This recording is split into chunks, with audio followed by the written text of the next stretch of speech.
Recuerden que el macrófago es lo que nosotros hablábamos que es la célula principal del sistema inmunológico. Es la que nos inicia, la que nos amplifica y también la que nos quita la respuesta inflamatoria. Entonces ahí ustedes se van a dar cuenta que hay muchos procesos de reacciones de hipersensibilidad donde a veces la célula implicada de que todo el proceso funcione como a medias es la parte del macrófago. Siguiente diapositiva.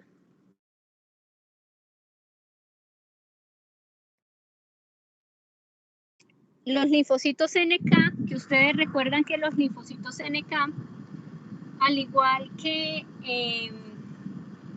lo que les había comentado inicialmente, que hace parte de la inmunidad innata. Los linfocitos, ¿me esperan un momentico, por favor?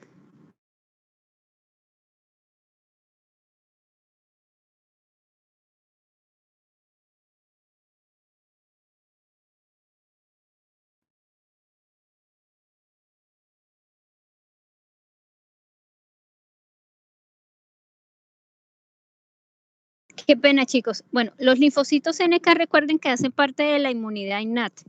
Entonces, la ventaja de este tipo de células, a diferencia de las otras de la respuesta inflamatoria, es que recuerden que yo les decía de que las otras dependen de identificar el complejo mayor de histocompatibilidad. Entonces,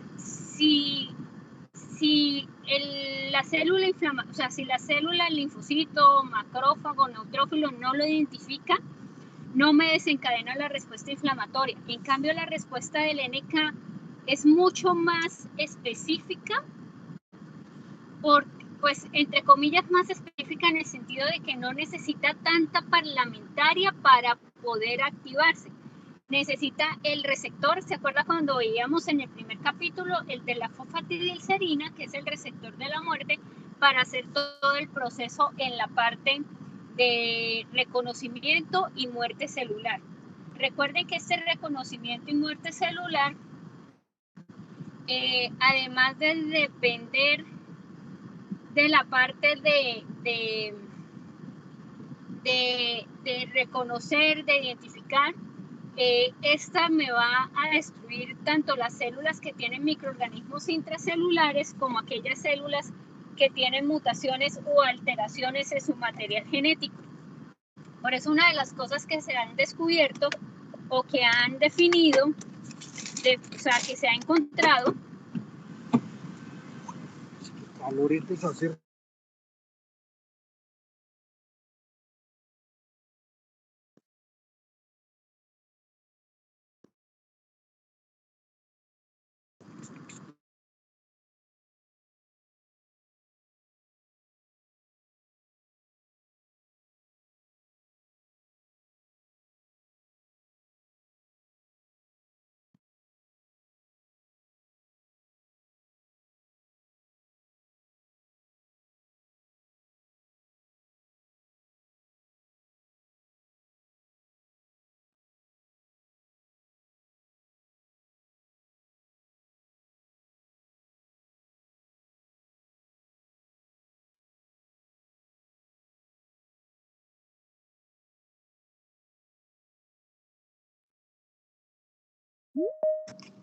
¿Aló, chicos? Qué pena. Entonces recuerden que el linfocito NK, espérenme un momentico.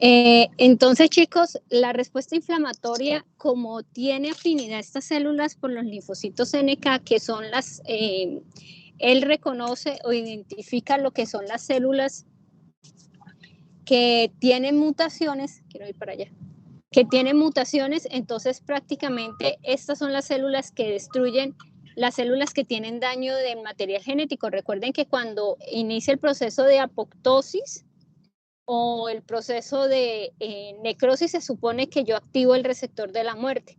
Entonces, una de las cosas que hacen o que hace esta célula es poder detectar, y es nuestra primera línea de defensa contra las células que nos producen lesiones tumorales o las células que tienen alteraciones en el material genético. Por eso, una de las cosas que se encontró y que sí se sabe es que los pacientes que tienen cáncer son pacientes que son inmunosuprimidos. O sea, yo le puedo hacer un cuadro hemático a este paciente y le va a salir normal, pero realmente lo que son los linfocitos, ya sea los NK, los linfocitos CD8, los CD4, no le están funcionando como deben funcionar. Entonces, por eso es que una de las cosas que se trata de hacer es modular esa respuesta inflamatoria.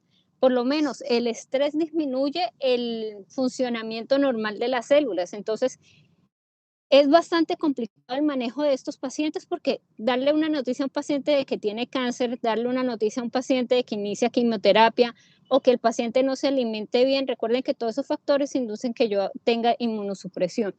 ¿Me regalan la siguiente diapositiva, por favor?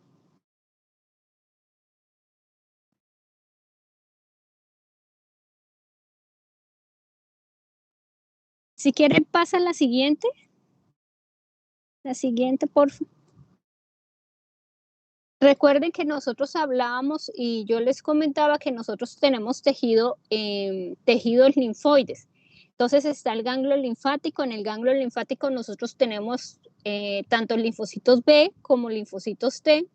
Tenemos macrófagos y tenemos células dendríticas, o sea, tenemos todo lo asociado con la respuesta inmunológica. Por eso en los sitios cercanos donde yo tengo un proceso infeccioso, el linfocito aumenta un poquito de tamaño. ¿Por qué? Porque tiene que empezar a producir pues anticuerpos y una respuesta un poquito más efectiva. Siguiente diapositiva. En esto, cuando uno habla de tejido linfoide, eso es, recuerden que cuando ustedes vieron histología, les explicaron que nosotros teníamos vasos aferentes y vasos eferentes. Entonces, los aferentes son los que reciben todo el torrente sanguíneo, o sea, todo lo que lleva la información, y los eferentes es por donde salen las nuevas células que reciben la información que llegaron por los aferentes. Además de nosotros tener vasos sanguíneos aferentes y eferentes, tenemos una cápsula, tenemos una zona paracortical y tenemos una zona cortical y una zona medular. Entonces, estos factores o estas estructuras en un ganglio linfático nos ayuda a la maduración adecuada de las células. Por eso es que, por lo menos, cuando toman una muestra de un ganglio linfático, imagínense el ganglio con una cápsula, una zona paracortical, cortical y medular. Generalmente los ganglios tienen un tamaño, los más mínimos pueden tener un tamaño de 0,3 centímetros. Cuando un ganglio linfático es bastante grande, puede ser hasta de 2 o 3 centímetros. Hasta ustedes mismos se los han tocado en el cuello cuando tienen amigdalitis o faringitis. Y a veces los médicos, cuando necesitan hacer diagnósticos, se les olvida que uno tiene que evaluar toda la estructura. ¿Qué quiere decir toda la estructura? Que uno ve la morfología a ver si hay compromiso de la cápsula, si hay compromiso paracortical, si hay compromiso cortical o medular, para poder decir qué tipo de lesión tiene, porque recuerden que no todo es cáncer, pueden haber procesos infecciosos, por lo menos la tuberculosis, por lo menos la leishmaniasis, por lo menos la filariasis, que ustedes saben que son parásitos, como pueden haber procesos reactivos, reactivos por un proceso infeccioso distal o reactivos porque hay personas que hacen como hiperplasia ganglionar a nivel del área folicular porque tienen una hiperreactividad, o sea, le mandan señal como si tuvieran que formar muchos anticuerpos, pero resulta que en ese momento no los necesitamos porque no tenemos una respuesta pues infecciosa para poder dar utilidad esos anticuerpos. Siguiente diapositiva. El otro órgano que hace parte de eso, esa es otra gráfica del ganglio linfático para que ustedes recuerden que nosotros tenemos nódulos linfáticos, que esos nódulos linfáticos se llaman en el ganglio folículos y que esos folículos pues puede ser ese nódulo primario o secundario, que recuerden que en la parte primaria es cuando yo tengo cuerpos tingibles o macrófagos, que es cuando el ganglio está activo, y los primarios son cuando el ganglio está como dormido. Siguiente diapositiva.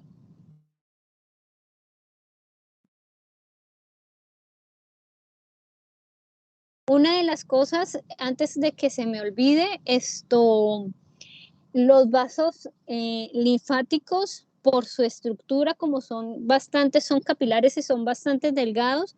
Recuerden que por eso la mayoría de tumores, microorganismos, etcétera, prefieren migrar por estos vasos que por los vasos sanguíneos. Esa gráfica que ustedes ven es la técnica que nosotros utilizamos en patología, que se llama inmunohistoquímica. Cuando nosotros al principio, como en la segunda clase, yo les decía que el patólogo tiene que decir, mejor dicho, casi toda la información. Tiene que decir el nombre completo, la dirección, el teléfono de la lesión que está afectando al paciente. ¿Por qué? Porque dependiendo de eso, yo doy un tratamiento mucho más específico. Entonces, el ejemplo que yo les ponía era que por lo menos en los años 80, el patólogo solamente se limitaba a decir, es un linfoma o es un carcinoma, y del linfoma no decía más. Entonces, ya después se dieron cuenta que hay diferentes factores pronósticos dependiendo del tipo de linfoma, o sea, del tipo de célula que me está produciendo la lesión tumoral, y que decir por lo menos que un paciente tiene un linfoma de células B a un linfoma de células T, el manejo y el pronóstico difiere.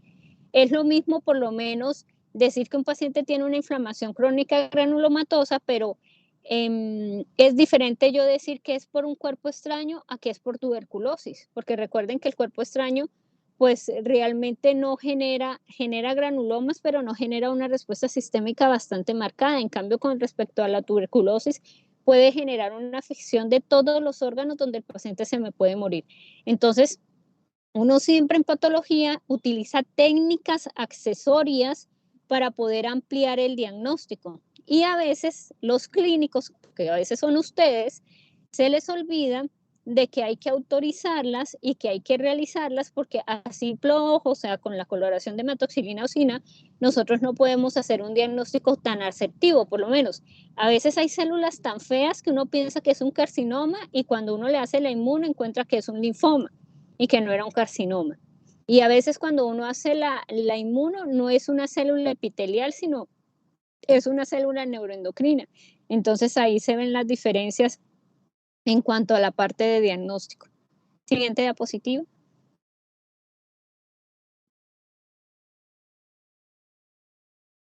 El otro órgano es el vaso. Recuerden que el vaso tiene tres partes, que es la cápsula, la pulpa blanca y la pulpa roja. Recuerden que en la pulpa blanca, pues nosotros vamos a tener los agregados linfoides igualitos. En la pulpa roja nosotros vamos a tener muchos vasos sanguíneos, y la parte de los, muchos vasos sanguíneos con la parte de los macrófagos. Hace la misma función, pero la diferencia es que aquí en la pulpa roja, la gran cantidad de vasos sanguíneos no son vasos linfáticos, sino son vasos capilares, que es donde donde se reposa el sistema reticuloendotelial, donde tenemos muchos macrófagos, que son los que revisan qué células han cumplido su tiempo para poder hacer la destrucción de ellas. Siguiente diapositiva.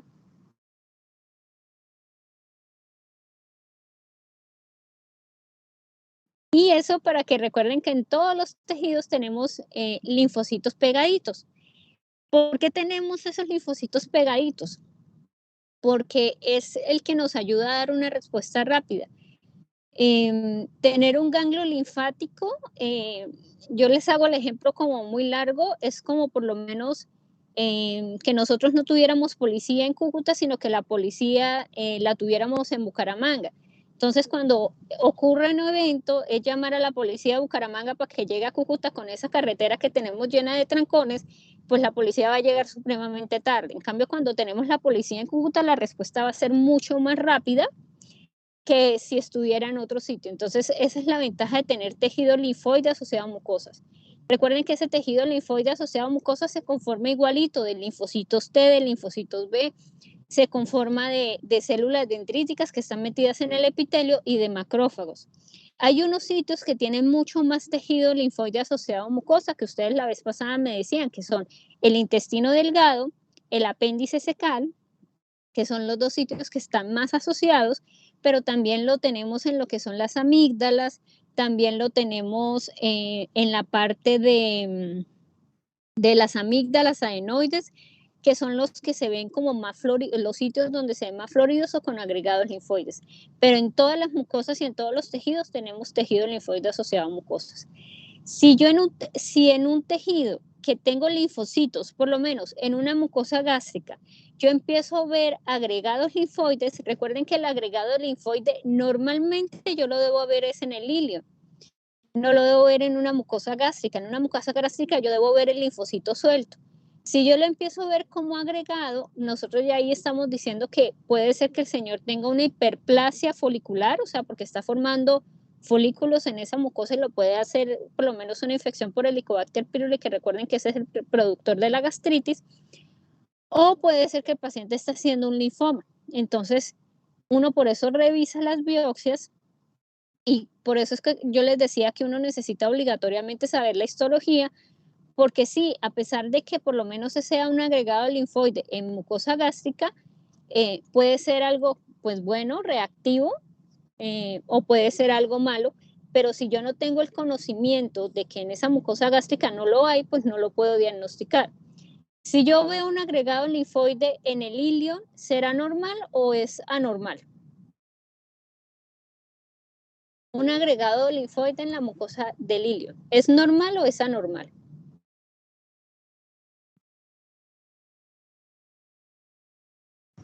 Normal. Normal, entonces yo ahí no voy a decir exactamente. Entonces yo ahí no voy a decir que el paciente está haciendo un tumor o que está haciendo una hiperplasia.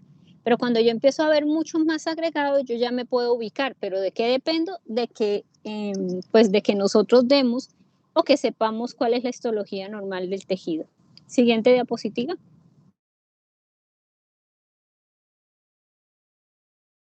Eso es para que ustedes vean cómo se ve el tejido linfoide asociado a mucosa. Siempre está en la lámina propia, siempre está pegadito o está adyacente a las glándulas o al epitelio, y es el que manda la información de toda la parte de la mucosa como tal. Siguiente diapositiva.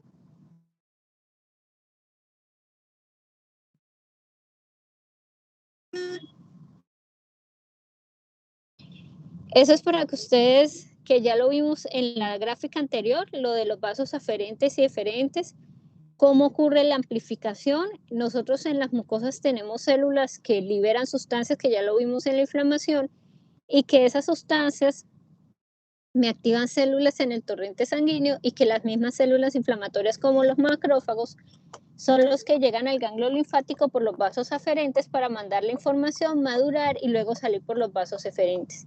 Entonces esa es la información completa que hay con respecto al manejo o cómo ocurre todo el proceso de maduración en el ganglio.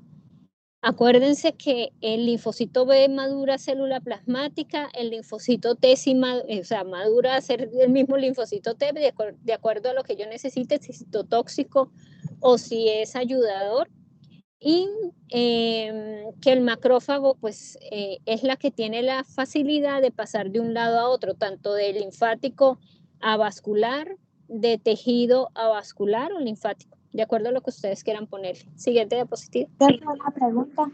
Señora.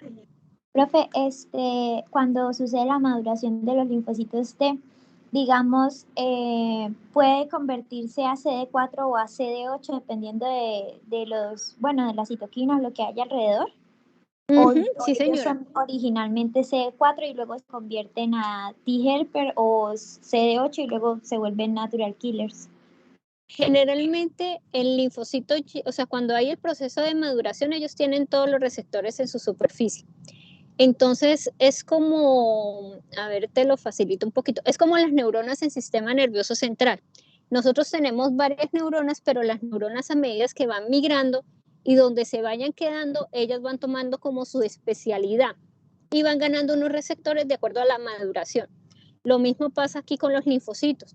Los linfocitos generalmente salen, o sea, nacen, salen, y ellos como son de la familia del T, quiere decir que tiene un marcador que es específico para ser T, ¿cierto? Igual que los linfocitos B, para yo decir que son B, tiene un marcador específico para yo decir que son B. Entonces, a medida que yo tengo citoquinas y a medida que yo le voy mostrando, él va madurando y le voy mostrando antígenos en la superficie, él va identificando y va haciendo su diferenciación, ya sea para la parte de CD8 o ya sea para la parte de CD4. Lo que sí es diferente es por lo menos con los NK, porque los NK no hace parte, a pesar de que tiene casi la misma función de los CD8, recuerden que son citotóxicos, no es de la misma familia del linfocito T. Entonces los NK sí tienen otros receptores en la superficie. Por eso se habla que el linfocito NK es la célula, entre comillas, a pesar de que no es inmadura, pero es el linfocito más inmaduro que nosotros tenemos. Y a medida que se va madurando, o sea, que aparecen los T, ellos tienen en la superficie receptores que les dicen son de la familia T.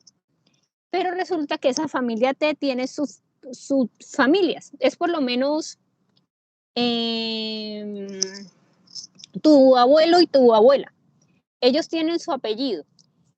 Nació tu papá y ustedes tienen el apellido, o sea, ustedes son del mismo linaje porque tienen el apellido similar, pero van perdiendo, entre comillas, como esa familiaridad con sus abuelos porque ya están ganando material genético de su mamá, que es de un linaje diferente. Entonces, si venimos y hacemos la comparación, decimos sí, en el árbol genealógico decimos que empiezan abuelo, mi abuelo, mi abuela, vienen mis tíos que sí comparten el mismo material genético, pero a medida que voy separando, lo voy separando, pero somos la misma familia porque compartimos uno de los apellidos. ¿Sí me entienden? ¿O los enredé mucho? O sea, profe, que los linfocitos T y los linfocitos natural killer están relacionados en su expresión de proteínas, pero no son de la misma familia. No, no, no. Los T y los NK son diferentes. Esos dos son diferentes. Es como yo tener NK, linfocitos T. Lo que son de la misma familia son todos los T, porque recuerden que los T tienen CD4, CD8. También tengo CD3, CD5, CD4, CD8, CD5, CD10B, CD7. Entonces, ¿qué me hace decir que es T? Porque tiene un receptor en la superficie que me dice es una célula T, no es una célula B. Pero lo que me hace hacer la diferencia de que no sea, por lo menos todos somos, en el salón todos somos T, ¿cierto? Pero resulta que de esos T yo tengo una subpoblación que es CD8, una subpoblación que es CD4, una subpoblación que es CD3, una subpoblación que es CD5. ¿Cómo sé yo que es una subpoblación? Pues porque cuando le hago los restos de receptores voy a encontrar qué marca esos receptores que me los diferencian de sus grupos, pero todos son T. O sea que tienen una célula progenitora que me va a dar toda la familia de los T, pero a medida de las citoquinas ellos van madurando. Los NK tienen una célula progenitora NK progenitora aparte, porque es que son linfocitos más maduros, más inmaduros, qué pena. Y esos NK que tienen su célula progenitora dan la información y ellos solamente van a madurar a ser NK. O sea, yo no puedo ser un T para convertirme en un NK, no. Yo no puedo ser un B y luego convertirme en un T tampoco, porque yo ya tengo mi expresión en la superficie. Lo que hacen es que se maduran en subgrupos. ¿Sí? ¿Más Sí, o menos? señora. O ¿Sí? sea que Ah, bueno. vienen los linfocitos T y ya luego es que expresan el CD4 o el CD8 dependiendo. Sí, señora. Uh-huh.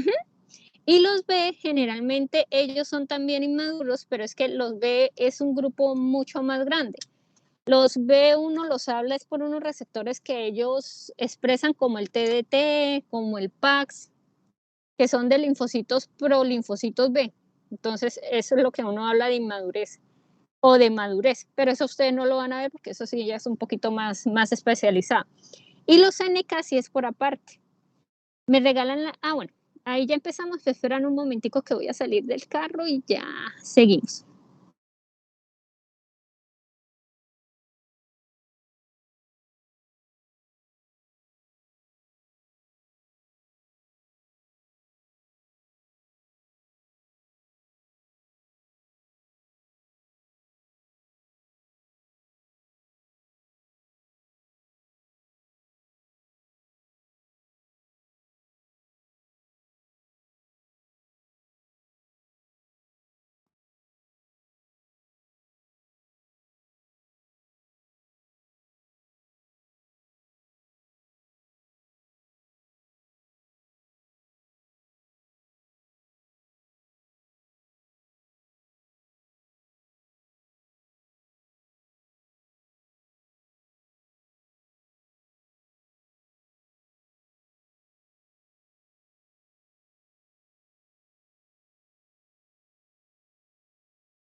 Bueno, chicos, qué pena, es que estaba haciendo un cambio aquí de conductor en el carro.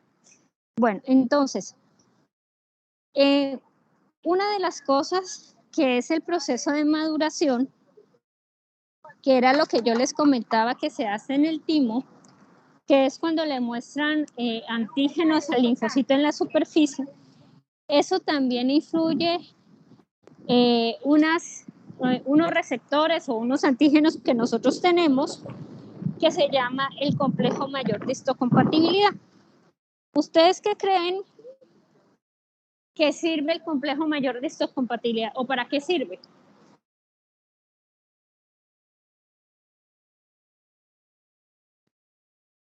¿Para qué creen que sirve el complejo mayor de histocompatibilidad? Para reconocer las células. Presentación de antígenos, sobre todo mediada por linfocitos T. Ajá, entonces son varias. Entonces tenemos uno, por lo menos, reconocimiento de antígenos. Lo otro para reconocer las células.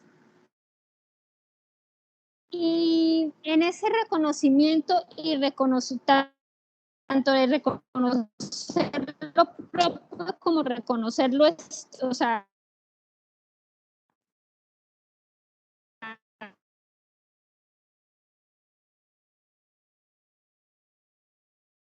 de reconocer,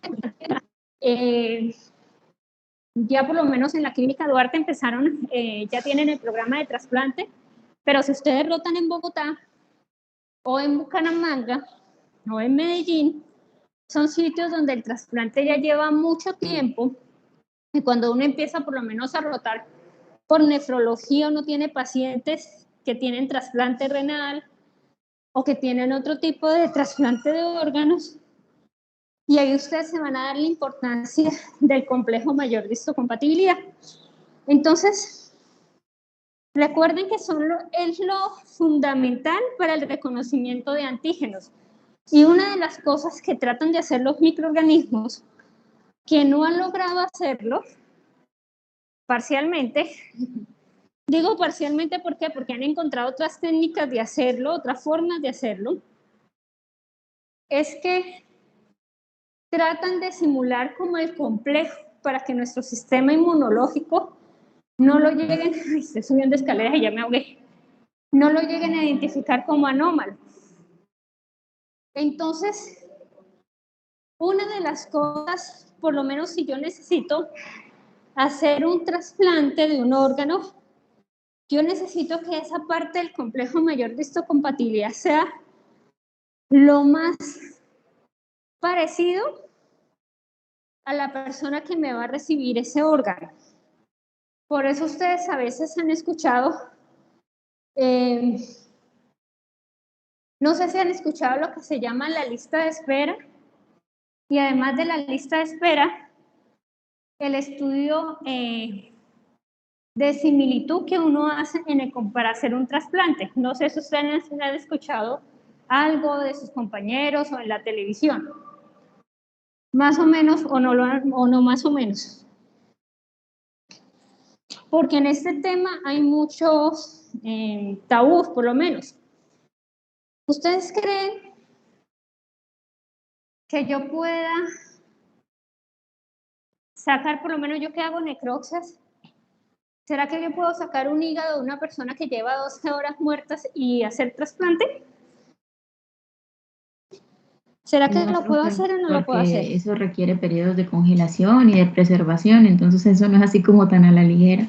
Exactamente, entonces hay mucha información en la televisión que no es verdad.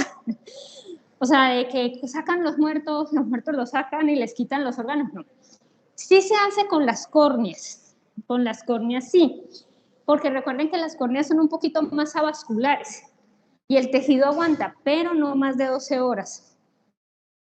Con las córneas sí, pero con un riñón, por lo menos, ustedes con la definición, por lo menos cuando uno dice, le trasplantaron un riñón cadavérico, ¿ustedes qué creen que yo estoy diciendo con eso?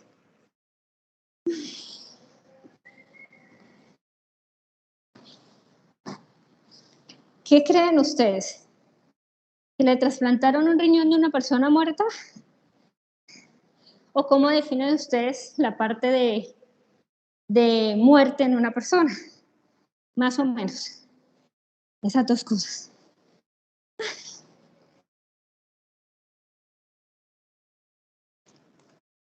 ¿Ninguno? ¿Ustedes cuándo piensan que uno habla de muerte en la parte de medicina?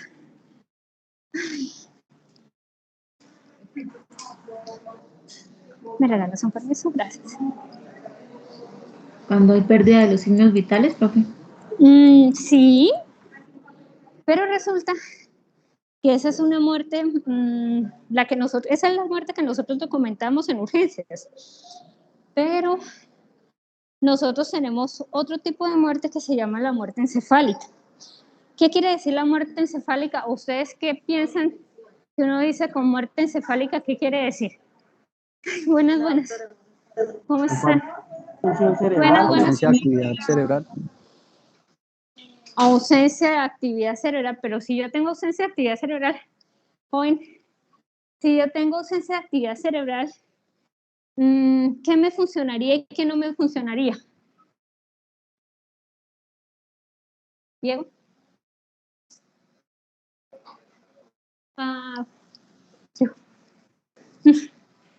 ¿Qué creen ustedes? ¿Qué funciona si yo tengo ausencia de actividad cerebral y qué no me funciona? Y tiene algo que ver con la definición de la primera definición que me dieron. Pues funcionalmente no se haría la sinapsis, que sería que, pues, eso sería como lo fundamental en el sistema nervioso central, porque está mediado por actividad eléctrica. Pero entonces, si yo no tengo sinapsis, entonces dejaría de tener también pulso y circulación y contracción cardíaca. No, Sí, porque esa profe, parte pero está en el tallo cerebral y pues algunos de esos centros que se puedan manejar intrahospitalariamente y puedan ser estimulados. No entendí. Entendí la primera parte, no entendí la última. ¿Cómo así?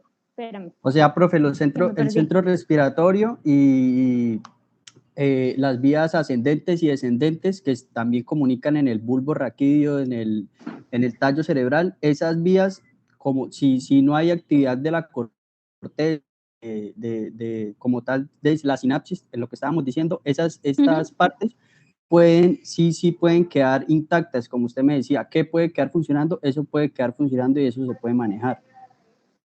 Pero si yo tengo muerte cerebral, ¿para qué me lo vas a manejar?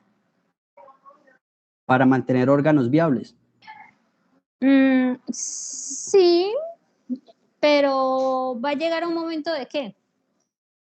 Porque es que ahí tú lo tienes viable, te toca para tenerlo viable, ¿cómo es la forma de tenerlo viable?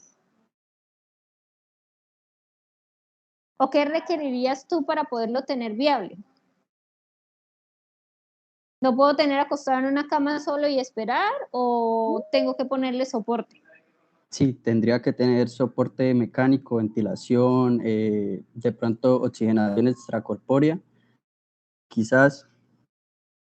Generalmente los pacientes que tienen muerte cerebral, recuerden que la muerte cerebral, bueno, es una técnica y eso lo van a ver cuando ustedes roten por neurología, son varias pruebas que le hacen al paciente, entre esos le hacen una prueba de función de perfusión cerebral, porque cuando yo tengo muerte cerebral, pues una de las cosas que se pierde es la perfusión del cerebro.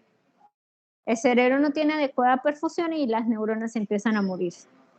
Generalmente, esta forma de muerte cerebral, para que una persona sobreviva, o sea, sobreviva no en el sentido de que no esté muerto porque ya está muerto, o sea, una persona no se vaya rápido con muerte cerebral, porque generalmente uno tiene muerte cerebral y una vez uno hace muerte, que es la que ustedes determinan, por lo menos en urgencias, que a pesar de que el paciente está intubado y a pesar de que ustedes le están haciendo las maniobras de reanimación, el paciente no le sale y fallece.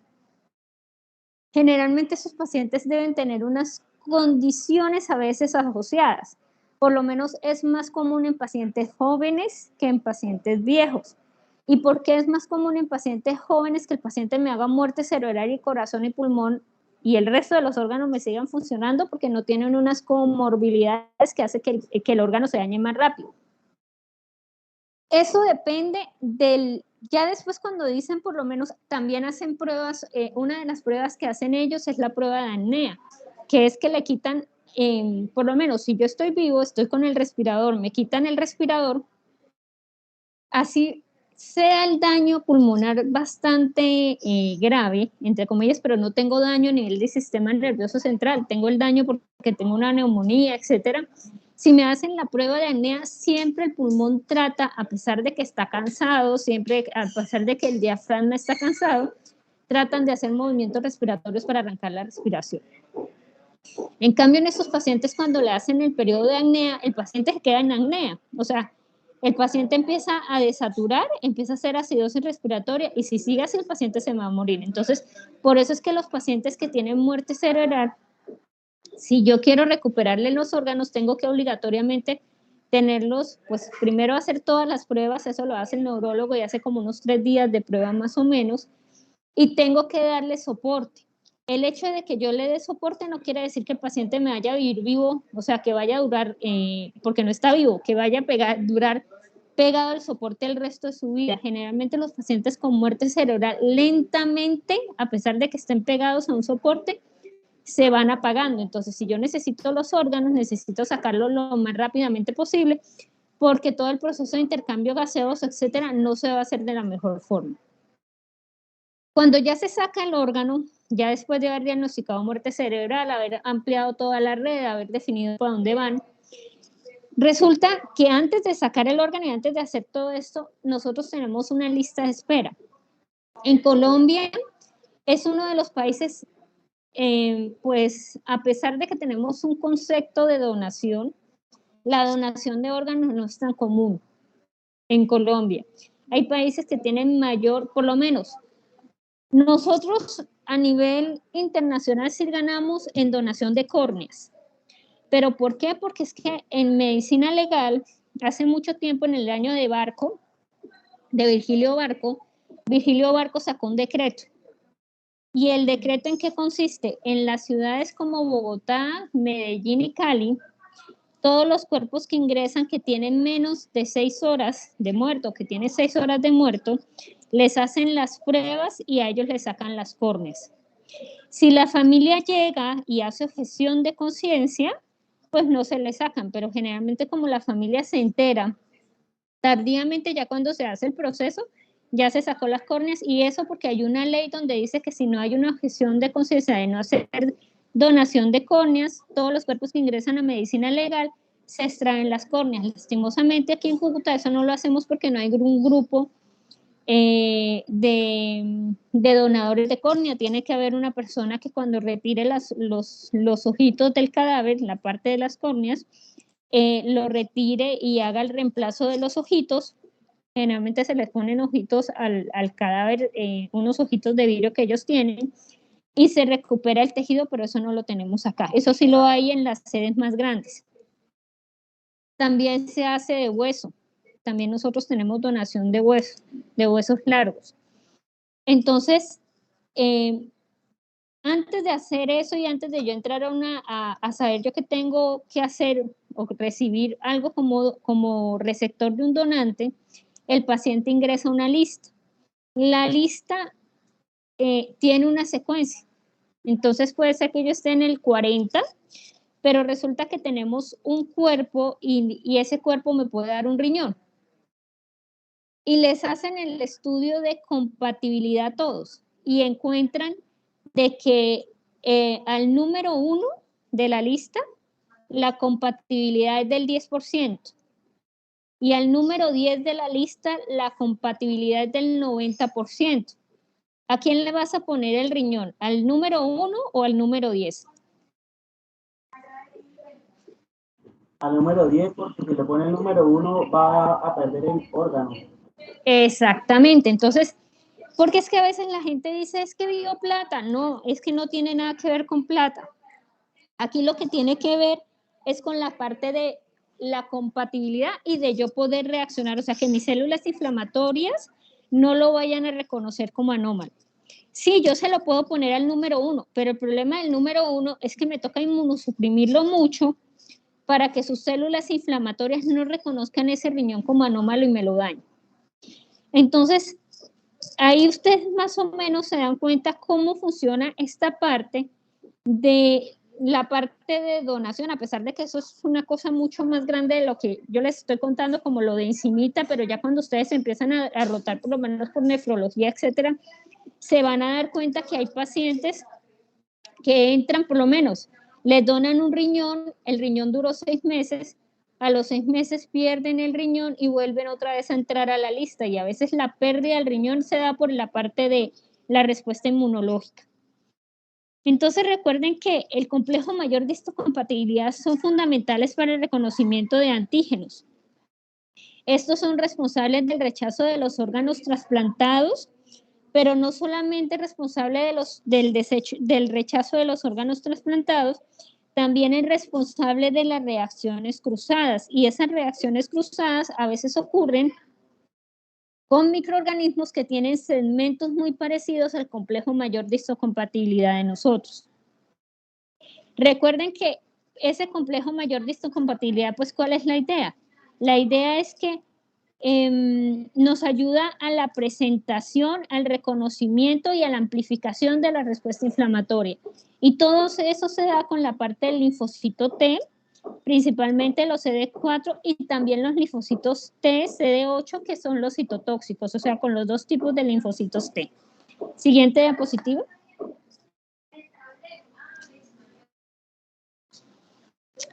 Recuerden que el complejo mayor de histocompatibilidad está en el cromosoma 6.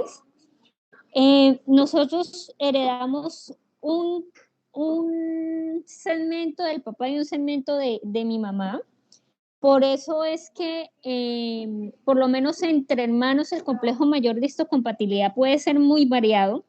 ¿Por qué puede ser muy variado? Porque recuerden que por el juego de pares que ocurren entre los cromosomas, puede ser que yo herede más segmento de mi mamá que de mi papá, mi hermano herede más segmento de mi mamá que de mi papá, entonces los dos somos muy distintos. A veces hay personas que pueden tener 6 hermanos y cuando uno les hace la prueba para mirar cómo están el complejo mayor y si pueden hacer rechazo del órgano, encuentra que no es compatible con ninguno, pero sí es más compatible con por lo menos con un riñón cadavérico o con o con un hígado cadavérico. Entonces, encuentran que uno tiene más compatibilidad fuera de la familia que dentro de la misma familia. Una cosa importante, los únicos que heredan generalmente son los hermanos, pero los hermanos que son gemelos, que provienen de la misma placenta, tienen dos bolsitas diferentes, o sea que son monocoriónicos biamnióticos, o sea que son los hermanos idénticos. ¿Qué es la ventaja de los hermanos idénticos? Que si él necesita un riñón, el otro se lo puede dar y no hay necesidad de inmunosuprimirlo, porque tienen los mismos complejos mayores, la misma secuencia de complejos mayor de histocompatibilidad. ¿Me regalan la siguiente diapositiva?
Profe, Bueno, si entonces, está hablando, tengo el micrófono apagado. no, tenía el micrófono apagado porque es que estoy en el laboratorio y me estaban haciendo una pregunta.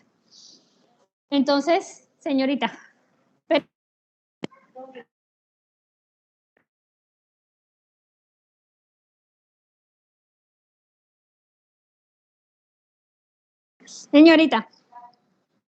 entonces, mire, ¿qué ocurre con el complejo mayor de histocompatibilidad?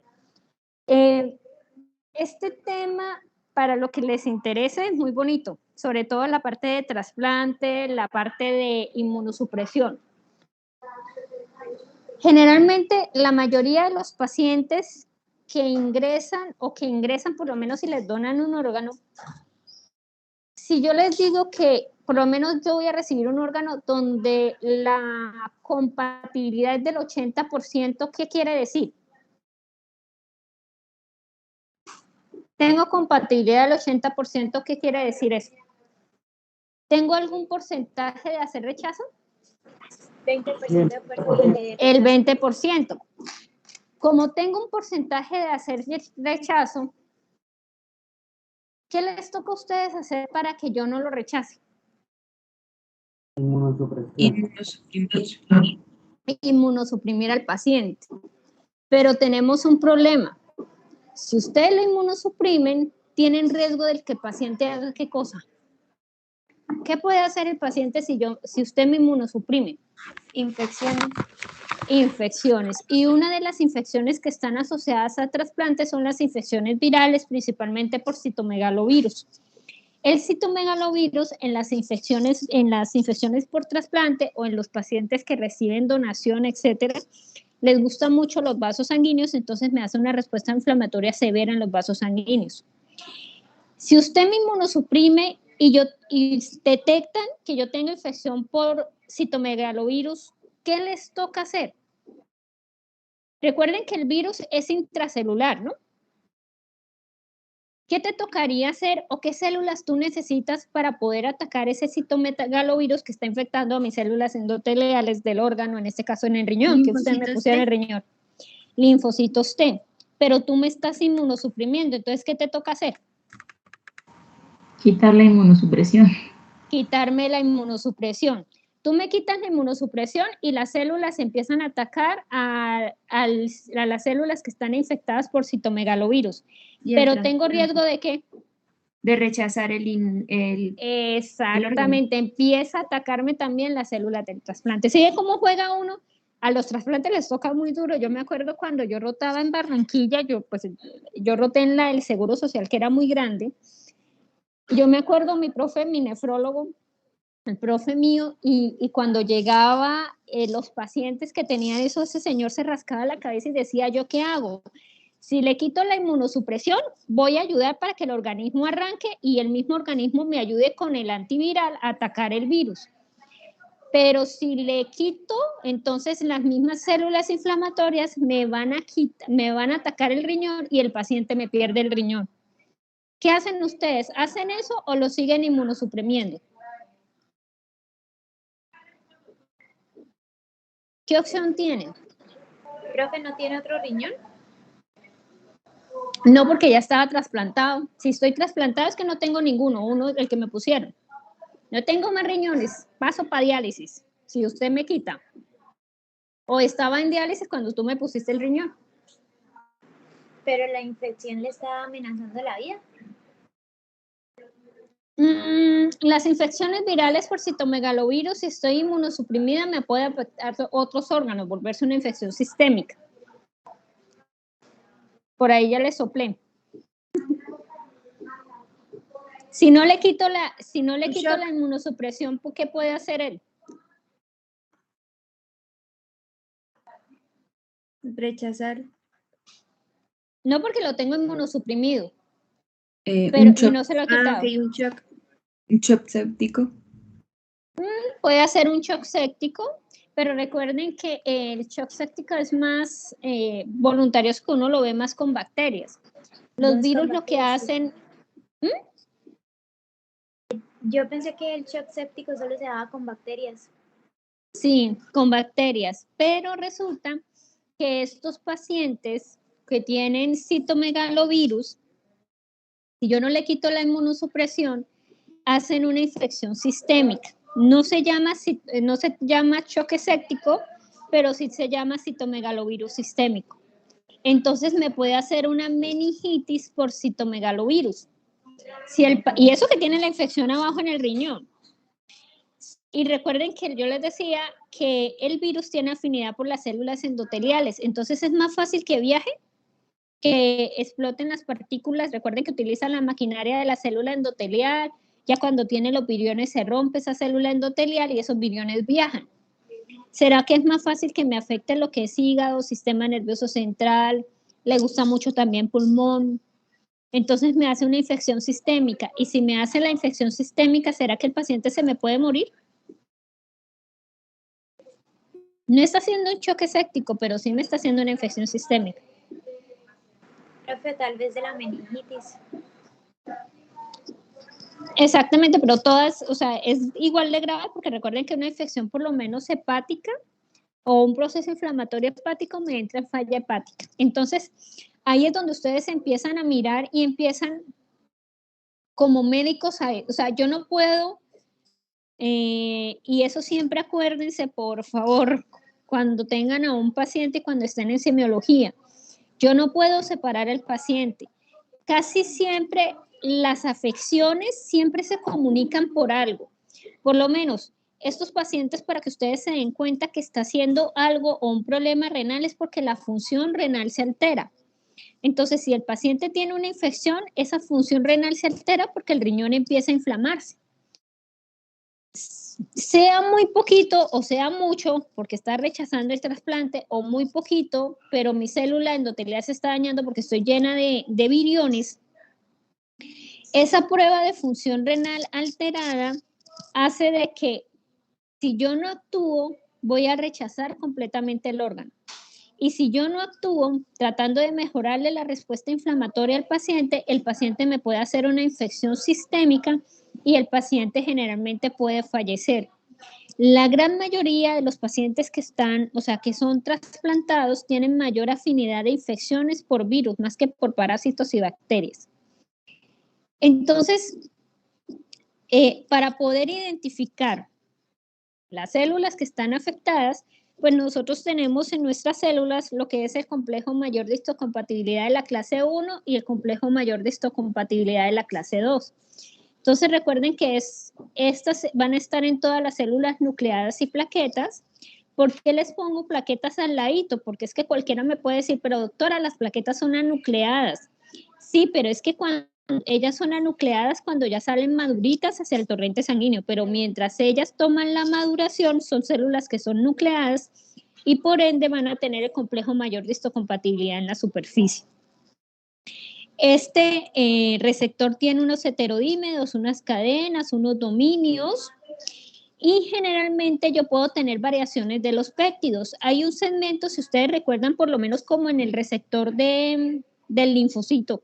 Yo tengo unos segmentos que son estáticos para todas las células y unas cadenas que se me modifican.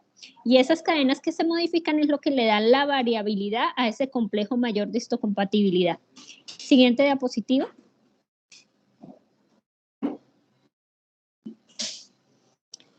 Entonces ustedes tienen, estos son los de la clase 1, entonces recuerden que la función es presentar derivados de proteínas, generalmente antígenos víricos, son reconocidos por el linfocito TCD8 y son los que nos van a ayudar a la destrucción celular.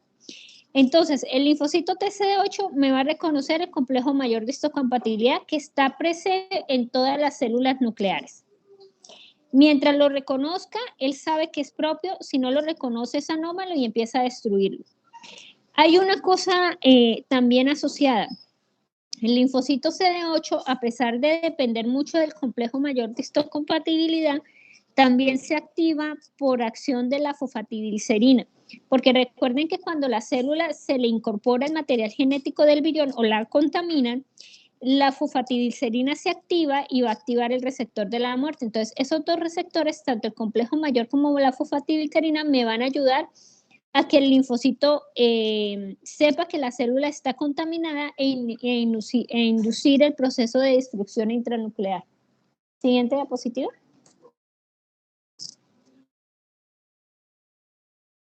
El de la clase 2, que recuerden que generalmente son codificados también por un segmento de un receptor que nosotros tenemos.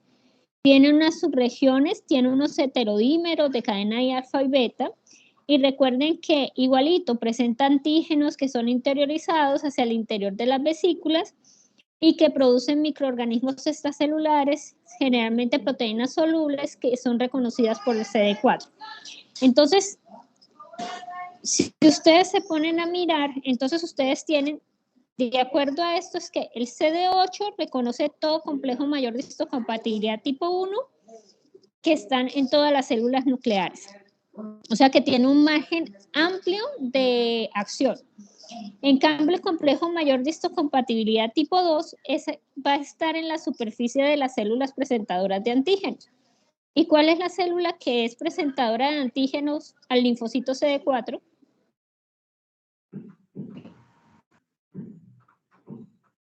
La célula dendrítica. Este es uno. ¿Qué otra? Macrófago. Macrófago. Importante el macrófago. Entonces, el que más tiene, el macrófago tiene los dos, ¿no? Tiene, porque es una célula nuclear, tiene el tipo 1, pero también tiene el tipo 2. Y el resto de las células solamente tienen tipo 1 y algunas células presentadoras tipo 2. Entonces, para que lo tengan claro. Hay una parte ahí en el texto donde ustedes leen y hablan de que los linfocitos NK reconocen segmentos o son capaces de reconocer segmentos del complejo mayor de histocompatibilidad tipo 1. Pero realmente el NK actúa más identificando la fosfatidilcerina que el complejo mayor de histocompatibilidad, ¿sí? O sea, tiene las dos funciones, pero se inclina más hacia el receptor de la muerte que hacia el complejo. En cambio, los linfocitos CD8 actúan más hacia el complejo que hacia el receptor de la muerte. Pero los dos me lo pueden activar. Siguiente diapositiva. Si aquí dámosle clase a Diego. Entonces, aquí ustedes tienen El complejo mayor de histocompatibilidad tipo 2, entonces se expresa en los macrófagos, en los linfocitos B y en las células dendríticas. Siguiente diapositiva. Recuerden que los linfocitos B, no porque ellos hagan presente, o sea, recuerden que al principio, cuando yo les explicaba la respuesta inflamatoria, yo les decía que inicialmente era como cuando ustedes le presentaban a un amigo en su casa, que ustedes cuando uno lo presenta hace la antelación y se lo presenta a todo el mundo.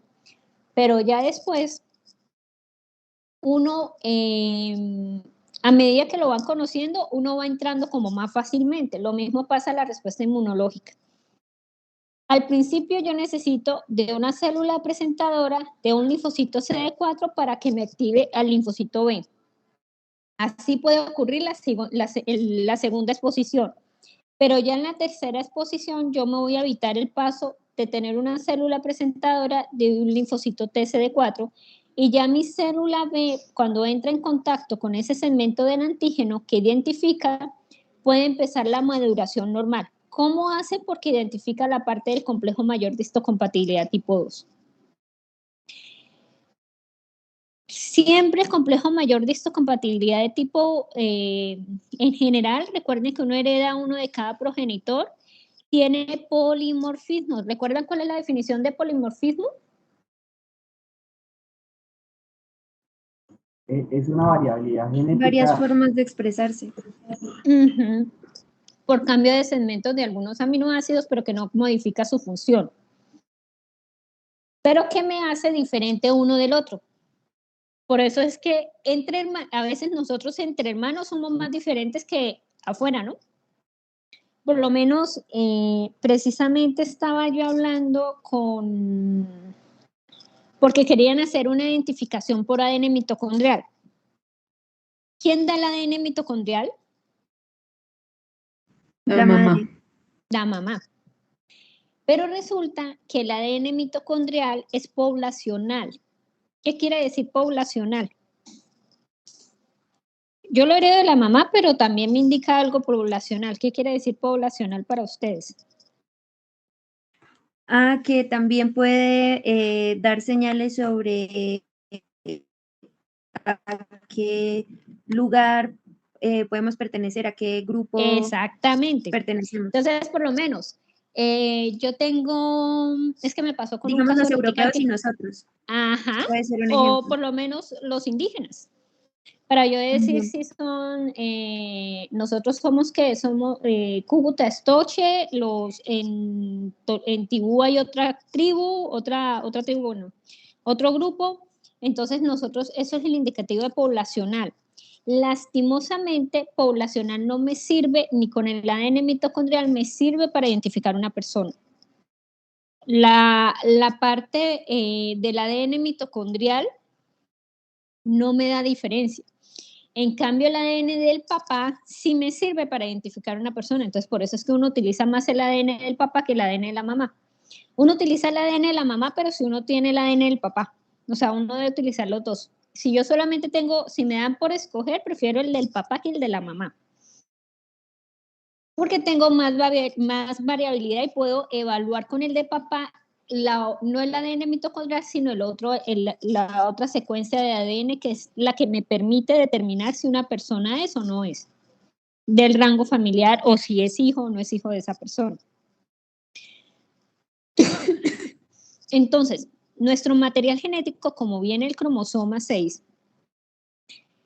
tiene unas secuencias y entre nuestros mismos hermanos, por eso es que a veces los donantes entre hermanos no funcionan. Sí puede funcionar entre papás, donantes entre padres puede funcionar, porque el grado de similitud es mucho más alta que entre hermanos, y por eso es que a veces es más alto el grado de similitud entre donantes externos, más que internos. Esa expresión se da por las combinaciones que nosotros podemos tener en la unión de los cromosomas 6, que da cada uno de los progenies, y es importante para regular todo lo que es la respuesta inmunitaria como tal. Entonces, ¿por qué la respuesta inmunitaria? Porque recuerden que el complejo mayor de histocompatibilidad tipo 2 me lo reconoce en la parte de lo que son el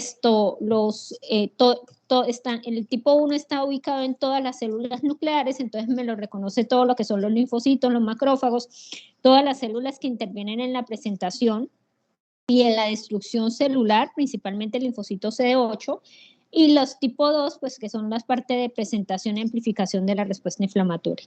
Entonces, esa respuesta, ustedes pueden tener una respuesta celular y una respuesta humoral. ¿Qué quiere decir una respuesta celular y una respuesta humoral?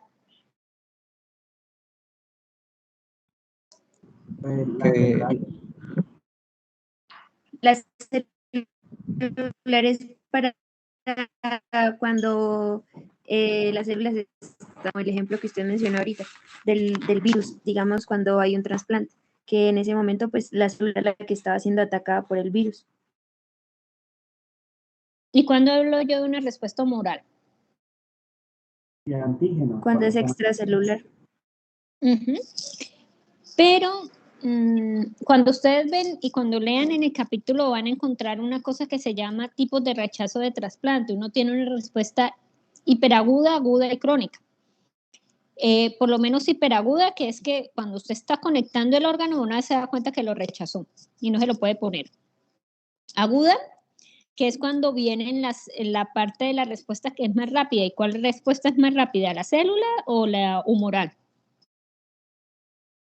Que venga un linfocito CD8 es más rápido, celular. Entonces viene una respuesta celular. Y la última es una respuesta humoral, que es cuando se empiezan allá a poner los anticuerpos. Y uno ve las características cuando empiezan a biopsiar el paciente, uno empieza a ver las características y uno les puede clasificar la respuesta y uno les dice, no, es un rechazo agudo, es un rechazo crónico, es un rechazo crónico que ya es humoral. Entonces ellos ya, uno cuando le dice es humoral, ellos ya saben que interviene formación de inmunoglobulinas y que ya se generó una memoria y que si yo ya generé una memoria con los antígenos de ese riñón, ¿qué va a pasar? Pues lo voy a rechazar 100%. Entonces ya hacen dos cosas, o dejan que la respuesta inflamatoria siga atacando el riñón y lo dañe, que es lo que hacen la mayoría de las veces. Entonces el paciente entra a diálisis porque es más riesgoso ponerme a sacar el órgano al paciente porque lo voy a someter a un procedimiento quirúrgico. Entonces, en trasplantes renales, por lo menos hay pacientes que tienen 2 o 3 riñones donadores. Y uno cuando los examina encuentra los riñones, pero están desconectados, ya no funcionan. Porque no es tan fácil someter a una paciente solamente para retirarlos. Si ya se dañó por la respuesta inflamatoria, pues ya más no va a pasar porque ya el riñón deja de mandar información y ya se dañó completamente. Siguiente diapositiva.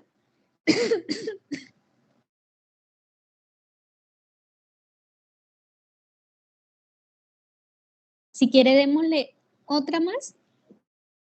Esto que viene acá son enfermedades por alteraciones del complejo mayor de histocompatibilidad. Entonces, hay pacientes que no lo tienen y si yo no lo tengo, pues lastimosamente no lo voy a reconocer ni propio ni extraño, o sea, no lo voy a reconocer. Y el problema de no reconocerlo es que mi célula inflamatoria no es capaz de reconocer la célula, por lo menos normal, complejo mayor de histocompatibilidad tipo 1 o tipo 2, y se va a considerar que el paciente está inmunosuprimido. Entonces, voy a tener toda la contraparte de inmunosupresión. Siguiente diapositiva. Esto es lo de regulación de la respuesta inflamatoria. Recuerden que nosotros utilizamos citoquinas o segundos mensajeros para la amplificación.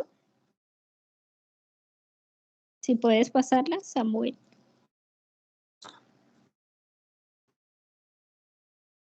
Esto ya lo vimos, un recorderis. Entonces recuerden que hay unos de la inmunidad innata que intervienen, que son los que me van a ayudar a que lleguen las células de esta parte de la respuesta inflamatoria, que son los macrófagos, las células dendríticas y los linfocitos NK.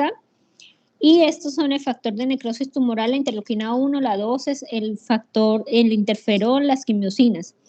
Otros que hacen parte de la inmunidad adaptativa, que es la interleuquina 2, 4, 5, 17, y que me van a ayudar sobre todo a la amplificación porque me estimulan mucho lo que son los CD4.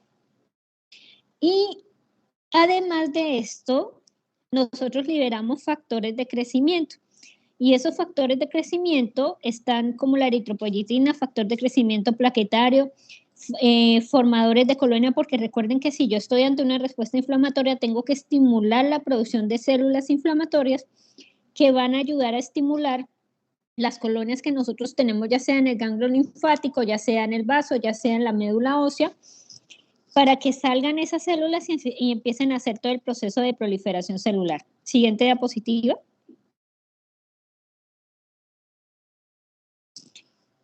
Esto creo que, si acuerdan ustedes, esto nosotros lo vimos y aquí lo volvemos a presentar. Esto es lo que les muestro a ustedes, la amplificación de la respuesta inflamatoria. Entonces resulta que ingresa un microorganismo. ¿Cómo hace el macrófago para identificar, o cómo hace la célula dendrítica que ustedes tienen ahí en el epitelio para identificar que eso no es propio, sino que es algo extraño? ¿Qué debió haber no encontrado en eso que identificó como extraño?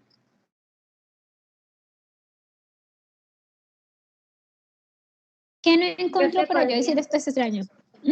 ¿Señora? No, ya. Es que le iba a pedir que por favor repitiera porque lo escucho cortado.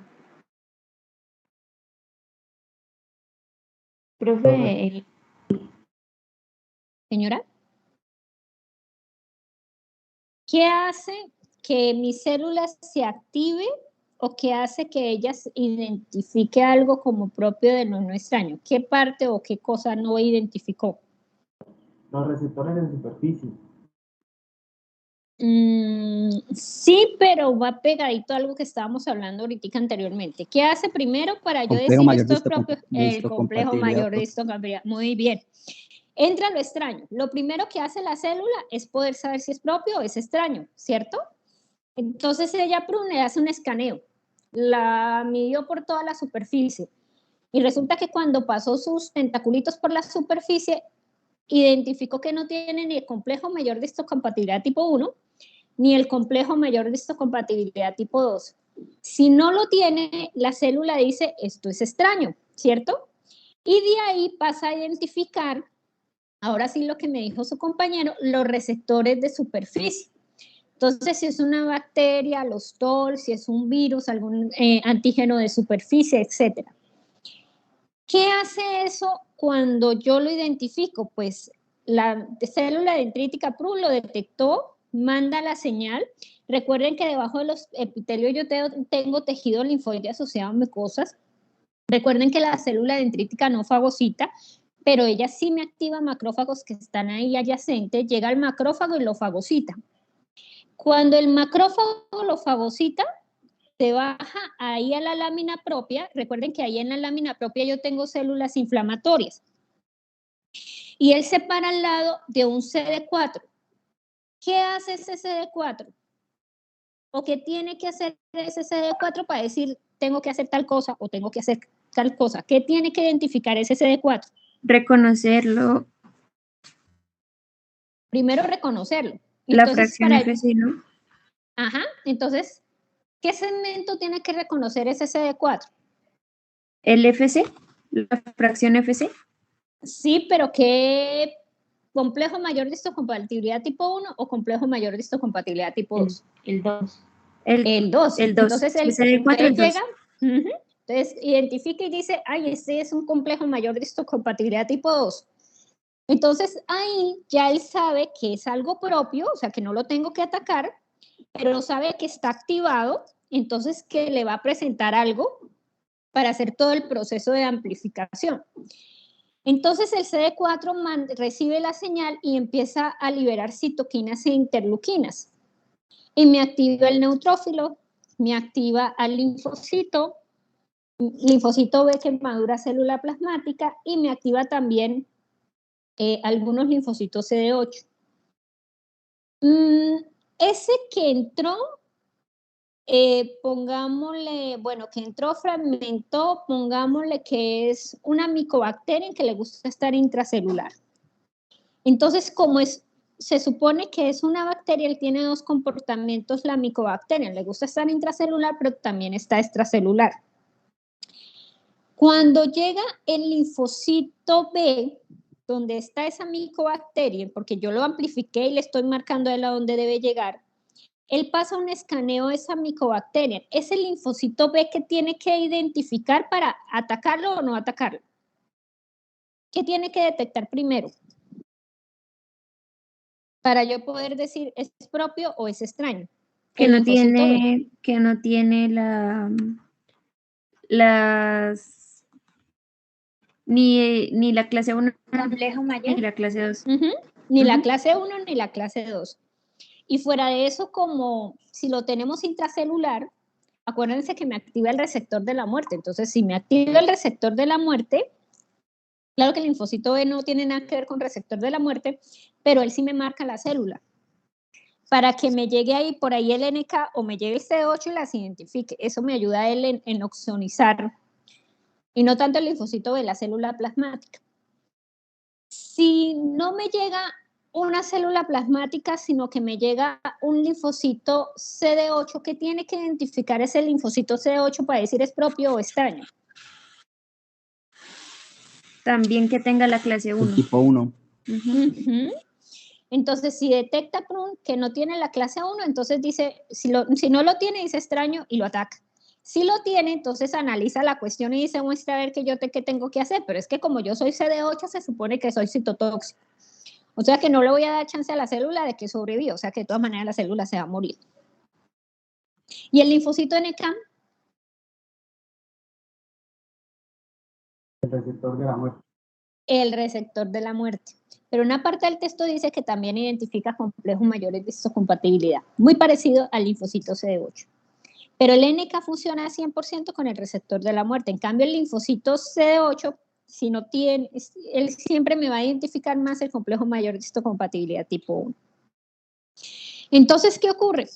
Pues coge la célula, se va al ganglio linfático, me va a estimular así como hemos hablado, me hace la maduración, ya sea de célula, del linfocito B a célula plasmática, me ayuda también a presentarle al linfocito C8 que se agilice la maduración del linfocito C8, también que se me activen, es donde yo tengo los linfocitos CD4, van a pasar por los vasos eferentes, cogen el torrente sanguíneo, o sea, se unen, después cogen el torrente sanguíneo y van a llegar exactamente a donde yo tengo ese sitio de la respuesta inflamatoria.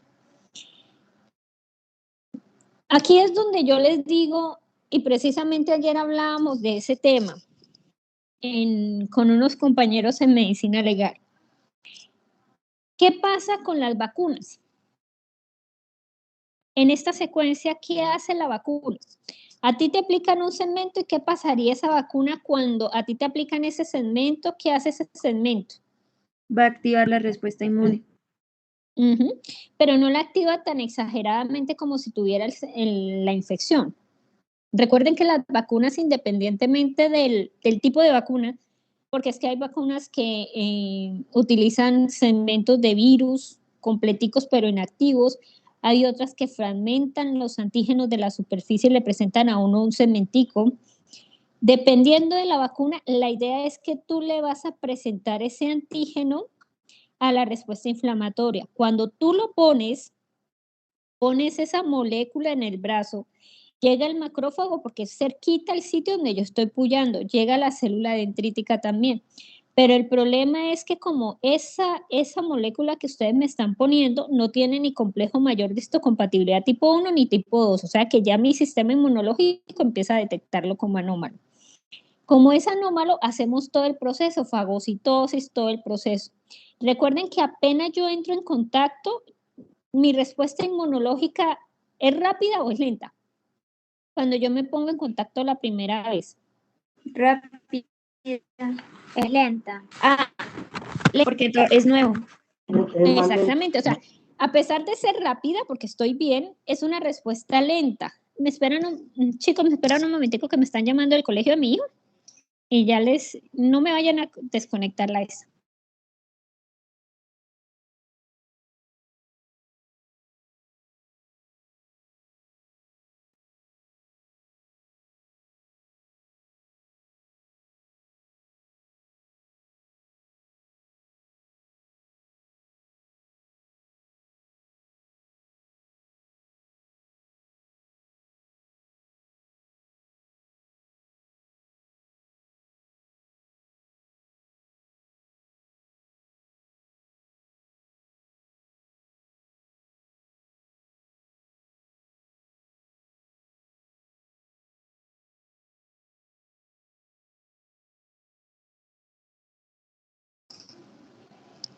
¿Me escuchan, chicos? Qué pena. ¿Es rápida? Es una respuesta lenta. ¿Por qué les digo que es lenta? A nivel celular sí es rápida, pero a nivel humoral, ¿es específica o es inespecífica?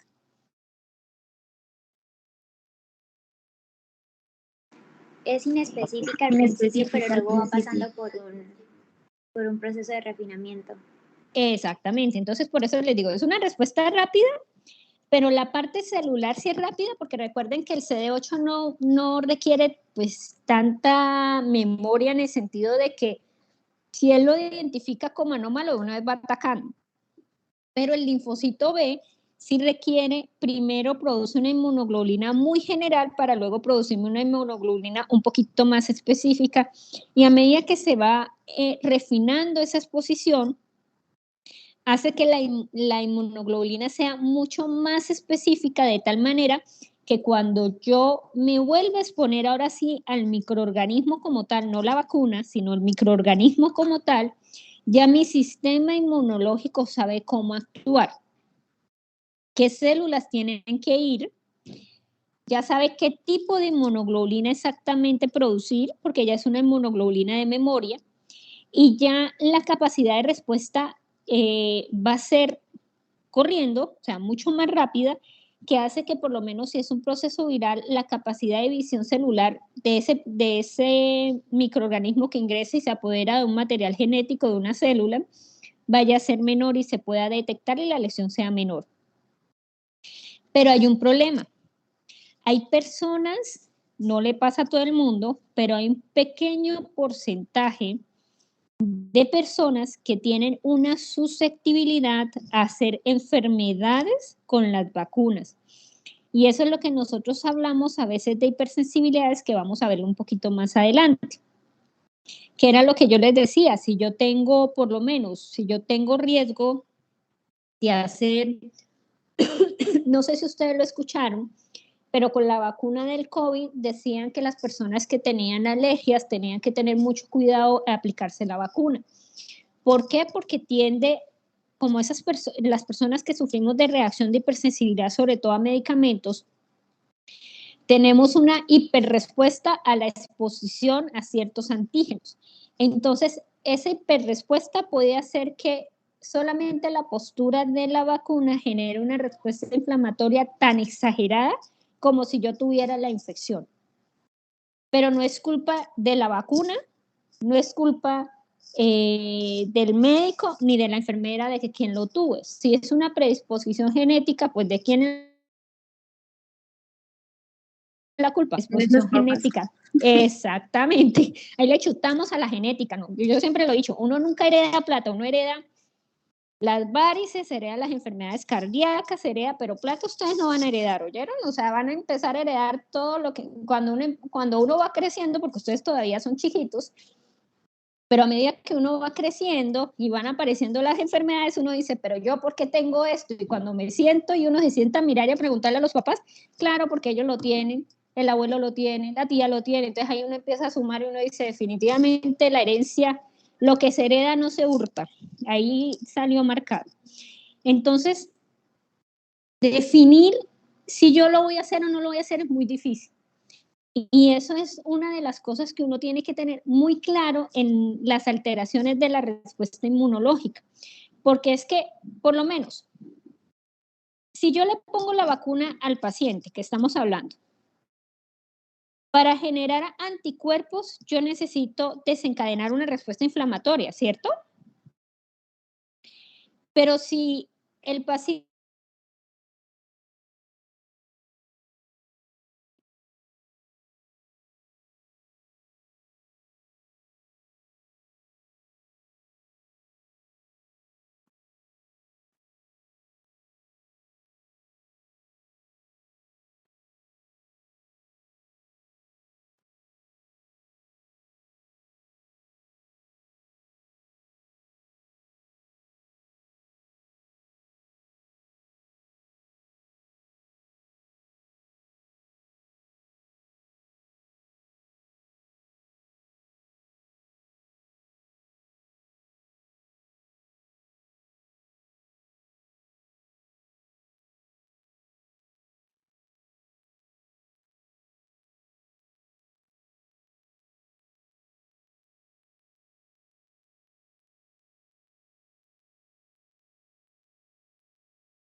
¿qué pasaría si yo aplico la vacuna y pegadito doy un antiinflamatorio?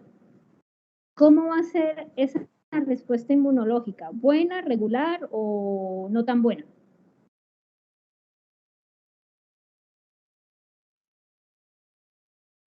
¿Se va a generar memoria o no se genera memoria? ¿Tengo el riesgo de que no se genere tanta memoria? ¿Qué opinan ustedes?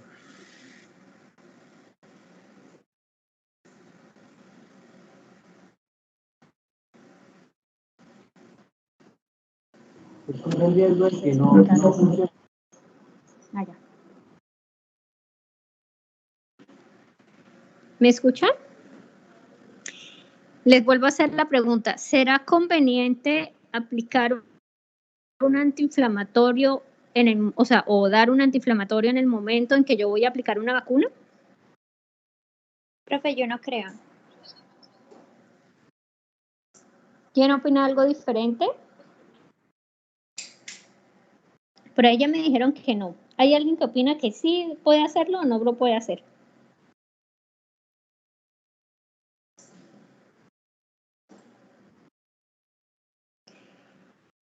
Si yo aplico un antiinflamatorio, ¿qué estoy bloqueando?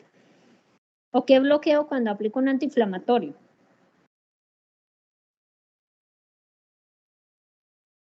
¿O qué busco bloquear cuando le doy al paciente un antiinflamatorio?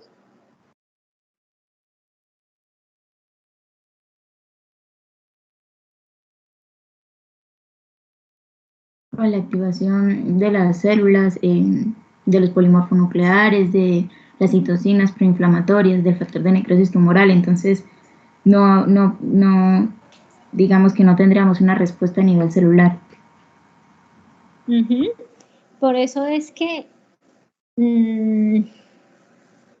cuando un paciente se vacuna, lo ideal no es darle antiinflamatorios. No se utilizan antiinflamatorios, por lo menos de los tipo AINES, o sea, lo ideal es que no tome ni naproxeno, ni ibuprofeno, ni nada de eso, que tome uno que no sea tan bloqueante de la respuesta inflamatoria como el acetaminofén, sí, pero los otros no, porque lo que nosotros buscamos con la postura de la vacuna es la activación de la respuesta inmunológica para tener memoria. ¿Será que si a mí me aplican la vacuna, puedo tener sintomatología de dolor general, dolor de cabeza y fiebre? ¿O eso no es normal? Sí, claro, porque esa es la respuesta inflamatoria activada. Es lo más normal que pasa en todas las vacunas. Exactamente, entonces eso es lo que uno tiene que explicarle al paciente. Uno tiene que explicarle al paciente que con poner la vacuna va a sentir algo de malestar porque es que uno está desencadenando la activación de la respuesta inflamatoria. Uno libera factor de necrosis tumoral, prostaglandinas, interleuquinas que me va a generar, pues todo lo que vimos en el capítulo 2 de la respuesta inflamatoria y genera malestar. Si yo bloqueo esa acción, pues no voy a generar memoria, no voy a mandar las células a donde tienen que ir para generar la respuesta inmunológica. Por eso es que a veces el uso de las vacunas, cuando uno va a mirar efectividad, no es tan bueno, y a veces no es que sea tan bueno por el tipo de vacuna, sino porque utilizaron antiinflamatorios por la sintomatología que presentaron o antes de la sintomatología, entonces no voy a permitir que mi respuesta inflamatoria sea la mejor. A veces por lo menos uno le explica al paciente, por lo menos con la vacuna de COVID, si ustedes no se han vacunado, la vacuna del COVID genera malestar. Hay pacientes que les da fiebre, hay otros que les da dolor de cabeza, y la segunda dosis es más fuerte que la primera. Pero si yo bloqueo esa respuesta inflamatoria, o sea, generalmente uno le dice al paciente, si tiene febrícula, pues no hay necesidad de tomarse ibuprofeno ni naproxeno, utilicen medios físicos. ¿Por qué? Porque la idea es que la respuesta darle chance a la respuesta inmunológica para generar memoria. Pero si ya el malestar es muy severo, pues ya uno le formula algo al paciente, pero lo ideal es que no, para que esa respuesta inflamatoria sea lo mejor, 100% mejor para generar memoria. La siguiente diapositiva. Profe, ¿y por qué no lo están recomendando? Porque cuando yo me vacuné no me dijeron nada, yo tomé ibuprofeno. Es que lastimosamente, ¿qué se ha encontrado? Por lo menos lastimosamente, como la parte de la programación de la vacunación, a veces ni siquiera los ve médicos generales previos a la vacunación. Por lo menos yo he tenido, esta mañana precisamente me llamaron por una señora que yo conozco que tiene antecedentes de trombosis venosa profunda. Ella hizo un episodio de embolia pulmonar y ella no se puede, hay una de las vacunas que tiene alto riesgo de trombosis. ¿Ustedes saben cuál es? AstraZeneca. La AstraZeneca. AstraZeneca. Entonces, los pacientes que tienen antecedentes de trombosis, ¿cuál vacuna no le debo poner? AstraZeneca. La AstraZeneca. Pero yo a ella la mandé al médico y lo peor de todo es que el médico general le dijo que no había problema, que se podía vacunar con las 3 vacunas. Entonces ella me llamó preocupada y yo le dije, mira, vacúnate o con Sinovac o con Pfizer, pero AstraZeneca no, porque tú tienes un riesgo alto y más por el antecedente de trombosis venosa profunda y más por el antecedente de embolia pulmonar hace un año, tiene un riesgo alto de hacerme otra vez trombosis e embolia. Entonces, si ves que a veces ni los mismos médicos conocen los efectos adversos que puede tener a veces los mismos medicamentos que están mandando. Y a veces es por desconocimiento, se olvida de las recomendaciones. Entonces, por lo menos yo para vacunarme hice la consulta como a miles, porque yo soy bien atópica, yo hice un choque anafiláctico a la dipirona. Y de ahí volví muy atópica a unos medicamentos, entonces a mí se me daba susto, pero tenía que vacunarme. Entonces la recomendación, hablé con un inmunólogo, profe mío en Bogotá, y me dijo, no, tú te puedes vacunar, pero solamente te vacunas con Pfizer, te esperas un rato porque puedes hacer un proceso me explicó, cuando tú ya sabes qué esperar con los eventos adversos. Pero lastimosamente, si ustedes se dan cuenta, en la mayoría de los sitios de vacunación te recibe una enfermera que está toda afanada tomando datos para pasarte vacunas y la persona que te va a vacunar a veces ni siquiera te explica nada. Pero para la siguiente dosis, si tienes la siguiente dosis, no tomas nada. Máximo acetaminofén si tienes mucho malestar. Pero lo ideal cuando uno vacuna es igual con los bebés. Los bebés hay una que le duele mucho, la de la pierna, la de la pierna, ¿cómo se llama? La triple, creo que es la de la pierna. Esa les causa mucho malestar a los bebés. Y esa, pues no le puedo dar ibuprofeno, pero sí le puedes dar acetaminofén. Porque el acetaminofén bloquea algo la migración, pero no me bloquea la liberación de interleuquinas ni citoquinas. Y el manejo en la respuesta inflamatoria no es tan mal, o sea, no me bloquea la respuesta inflamatoria que yo necesito. En cambio, el ibuprofeno y el naproxeno sí. Entonces, para la próxima ya sabes. Señora. Gracias. Y la idea es lo que yo les digo, o sea, si ustedes saben los efectos adversos, pueden explicarle al paciente qué puede esperar y qué puede tomar, porque a veces da susto.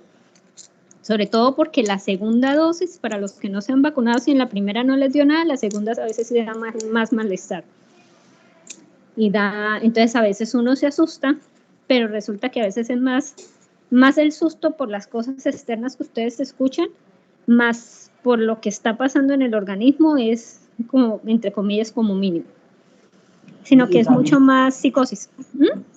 Y también la que dio una sola dosis, pero también causa eso.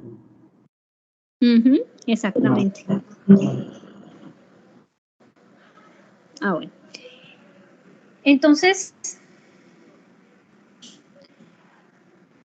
hay una cosa de que nosotros, además de tener inmunidad humoral y inmunidad celular, y que en la celular, pues las células que más uno encuentra en referencia, que son sobre todo en células identificadoras de células dañadas, son la parte de los linfocitos T. Recuerden que nosotros tenemos polimorfonucleares que también intervienen en ese proceso.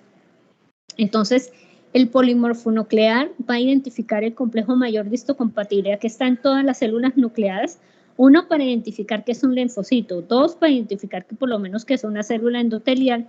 Pero también si hay liberación de interleuquinas que marca citoquinas o complejos que lo marcan, ya permite que este se pueda desgranular y hacer todo el proceso de destrucción celular externa o de las células dañadas para poder hacer toda la parte del proceso de reparación de tejido.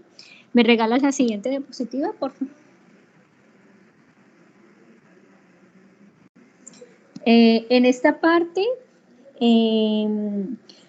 generalmente nosotros tenemos inmunoglobulinas. La más común para procesos alérgicos, ustedes saben que es la E, ¿no? Pero nosotros de entrada no hacemos una respuesta específica con la E.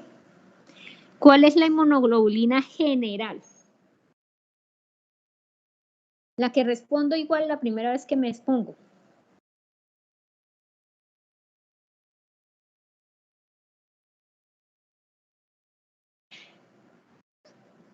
¿Y cuál es la inmunoglobulina de memoria?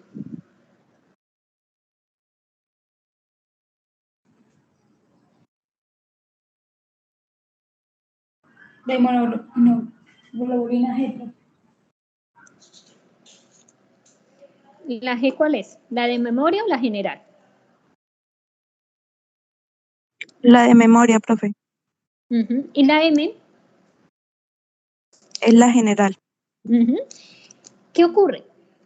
Lo que ocurre es que cuando nosotros nos exponemos la primera vez a cualquier evento, ya sea porque yo voy a hacer una reacción de hipersensibilidad, ya sea porque me expuse a un microorganismo, ya sea porque me puse a una bacteria, trauma, todo lo que ustedes quieran ponerle, la respuesta inicial no es específica, o sea que nosotros interviene la parte de la inmunoglobulina M, que es la que no es de memoria.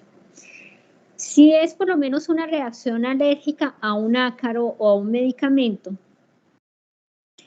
cuando el mismo linfocito B va madurando y se le van presentando los antígenos y las células van respondiendo, el linfocito ya se da cuenta que tiene que hacer una inmunoglobulina mucho más específica. Entonces, ya en el segundo evento empieza a aparecer en mayor proporción la inmunoglobulina E y ya específica para lo que yo necesito. Lo mismo pasa cuando no es una reacción de hipersensibilidad de alergia, sino una reacción de hipersensibilidad a cualquier microorganismo. Entonces, la primera vez que yo me expongo, aparece solamente la inmunoglobulina M. A medida que voy madurando, va apareciendo una inmunoglobulina G que es de memoria, pero recuerden que esta G tiene que volverse más específica. De tal manera de que con el tiempo yo ya voy a tener una inmunoglobulina de memoria más específica, que es la que va a salir cada vez que yo me exponga al microorganismo. O sea, ya no va a volver a salir la general, sino que ya sale una específica. Con respecto a esto y las alteraciones de la respuesta inmunológica, recuerden que yo puedo tener, así como hablábamos en la parte de factores de coagulación, que yo podía tener enfermedades que fueran anticoagulantes y enfermedades que fueran procoagulantes o que yo me volviera muy hipercoagulante.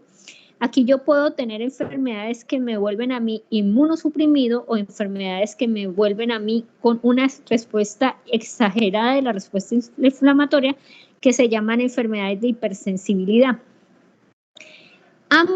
Ambos procesos se dividen en dos grupos. Uno genético, por lo menos de inmunosupresión genética, alteraciones de los genes del complejo mayor de histocompatibilidad, que hace que no se identifique la célula y que hace que el sistema inmunológico pues no tenga una respuesta. Pero también puedo tener unos complejos adquiridos de inmunosupresión, que puede ser por lo menos el VIH, que puede ser algunos procesos virales, el cáncer, los medicamentos, etc. Con respecto a la inmunosupresión y con respecto a las hipersensibilidades, también pasa lo mismo. Yo puedo tener mutaciones que hacen que mis linfocitos tengan una actividad bastante exagerada, que ahí ya sería la parte genética, y la parte adquirida, que es cuando se pierde esa tolerancia por exposición a algo que tiene como similitud al sistema inmunológico. Pero si ustedes se dan cuenta, cuando yo digo pérdida de la tolerancia, también cualquiera me puede decir, pero doctora, también entonces se puede considerar genético. Y realmente estas enfermedades, si ustedes se ponen a leer, cuando ustedes miran, dicen factores etiológicos, dice, no se sabe cuáles son los factores que los desencadenan. Pero estos pacientes tienen una pérdida de la tolerancia donde hace que el sistema inmunológico reiteradamente a unas cosas y no responda mucho a otras cosas que yo necesito que responda. Por eso estos pacientes sí tienen hipersensibilidades, pero realmente uno los considera como inmunosuprimidos o que tienen susceptibilidad a sufrir otras infecciones o otras afecciones, porque ese sistema inmunológico está entretenido haciendo otras cosas lo que tiene que hacer. Entonces, de acuerdo a esto, para dejarlo hasta acá, esto es lo de las enfermedades de hipersensibilidad. Entonces, nosotros tenemos 4 tipos de enfermedades de hipersensibilidad. La tipo 1, que ustedes saben que es el choque anafiláctico. La tipo 2, que es la hipersensibilidad mediada por anticuerpos. La tipo 3, que es por inmunocomplejos. Y la 4, que es la tardía, que es la celular. Entonces, ¿qué pasa? Y la más grave de todas, ¿cuál es? ¿La 1 o la 4? Las dos son graves, pero ¿cuál es de una urgencia vital y cuál no es tan urgencia vital? ¿Le da uno más chance para actuar? Yo creo que la 1. La 1. ¿Por qué? Porque se liberan sustancias que recuerden que en la parte vascular se van a comportar de una forma y en la parte respiratoria se comporta de otra forma. Entonces, ¿qué pasa? Generalmente los pacientes que tienen hipersensibilidad tipo 1 tienen una historia de atopia. Atopia son aquellos pacientes que tienen pérdida de la tolerancia a ciertos alergenos o a ciertas sustancias. Alergeno, pues se llaman el alergeno como tal, como los ácaros, medicamentos, todo lo que ustedes quieran ponerle. Esa pérdida de tolerancia, ¿cómo puedo yo determinar lo que lo tiene un paciente? La única, que el paciente se me exponga al alergeno o al agente causal, es la única forma. Y 2, cuando yo hago la historia clínica y la anamnesis. Entonces, por lo menos, si en mi caso, mi mamá es alérgica a todos los AINES, al tramador y a la morfina. Mi papá es alérgico a los AINES. Mi abuela era alérgica a todos los AINES y algunos antibióticos. ¿Será que yo tengo historia clínica de atopia?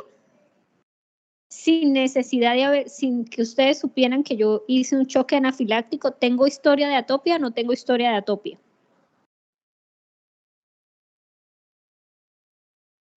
Sí, es lo más probable que la persona también presente.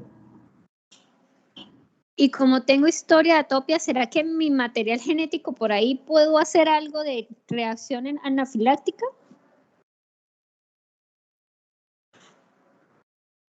Claro, porque puede ser. ¿Más que otros pacientes? Sí, porque tiene una predisposición. ¿Qué me dijeron? Qué pena, no los escuché.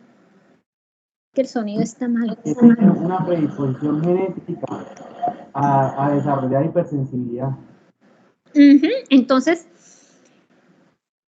¿cuál es la única forma que ustedes tienen para saber que yo voy a hacer una reacción de hipersensibilidad 100%? Exponiendo al paciente. Exponiéndolo al alergeno, ¿cierto? Pero hay una forma de disminuir el riesgo, no tanto de disminuirlo, porque por lo menos en caso de las vacunas, a veces uno necesita poner la vacuna y pues uno se da cuenta es cuando le estoy poniendo el alergeno. Si de pronto si le pongo, por lo menos si el paciente me dice soy alérgico al huevo y hago reacción anafiláctica al huevo, ¿será que yo le voy a poner? Tengo 2 tipos de vacuna, una derivada del huevo de la albúmina del huevo y otra sin derivada del huevo. ¿Cuál le voy a poner? ¿La del huevo o la de sin huevo? Sin huevo. Exactamente. Entonces, eso no es, o sea, yo sé que él no me va a hacer la reacción anafiláctica en este momento, pero si yo le pongo la vacuna que tiene componentes o que se hicieron con algunos componentes del huevo, yo sé que el paciente me va a hacer un choque anafiláctico y lo estoy exponiendo a eso. Y tengo otra acción, pero en ocasiones a veces uno no tiene otra opción, o sea, o le toca esto o le toca esto. ¿Sí me hago entender? Lo que yo puedo hacer es que yo no sé cuánto es el riesgo, porque el hecho de que yo tenga antecedente, que tenga algo de información genética, a mí me da unas proporciones de que no 100% voy a hacer la reacción alérgica. Pero no sabemos si lo vaya a hacer, por eso es que cuando en los sitios por lo menos de postura de medicamentos, y esa es la recomendación que les hago, y cuando lleguen ustedes al rural, sobre todo porque los dejan solitos, siempre tienen que decirle a la enfermera que después de poner un medicamento tiene que dejar al paciente acostado y ella al lado. ¿Por qué tengo que dejar al paciente acostado y ella al lado?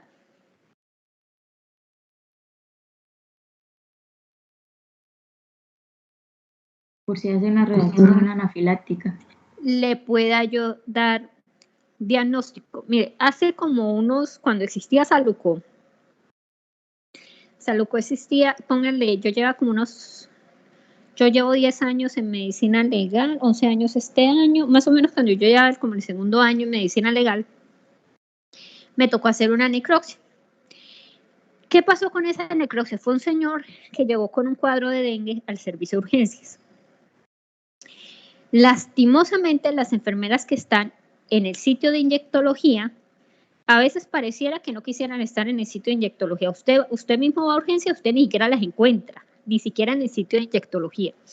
Y otras veces es porque están en inyectología, están en yeso, están en muchos lados y las ponen en muchos lados y no atienden en ningún lado. Bueno, resulta que este chico le pusieron el medicamento, la enfermera se fue y se demoró 15 minutos.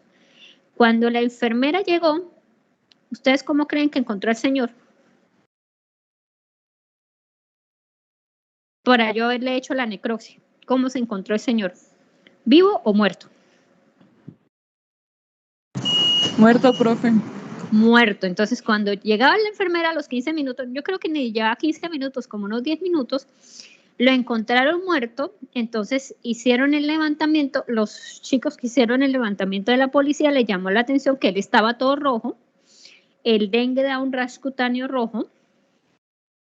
Pero también le llamó la atención que tenía mucha salivación en cavidad oral. Bueno, ahí le hicieron el levantamiento, llegué, yo lo revisé.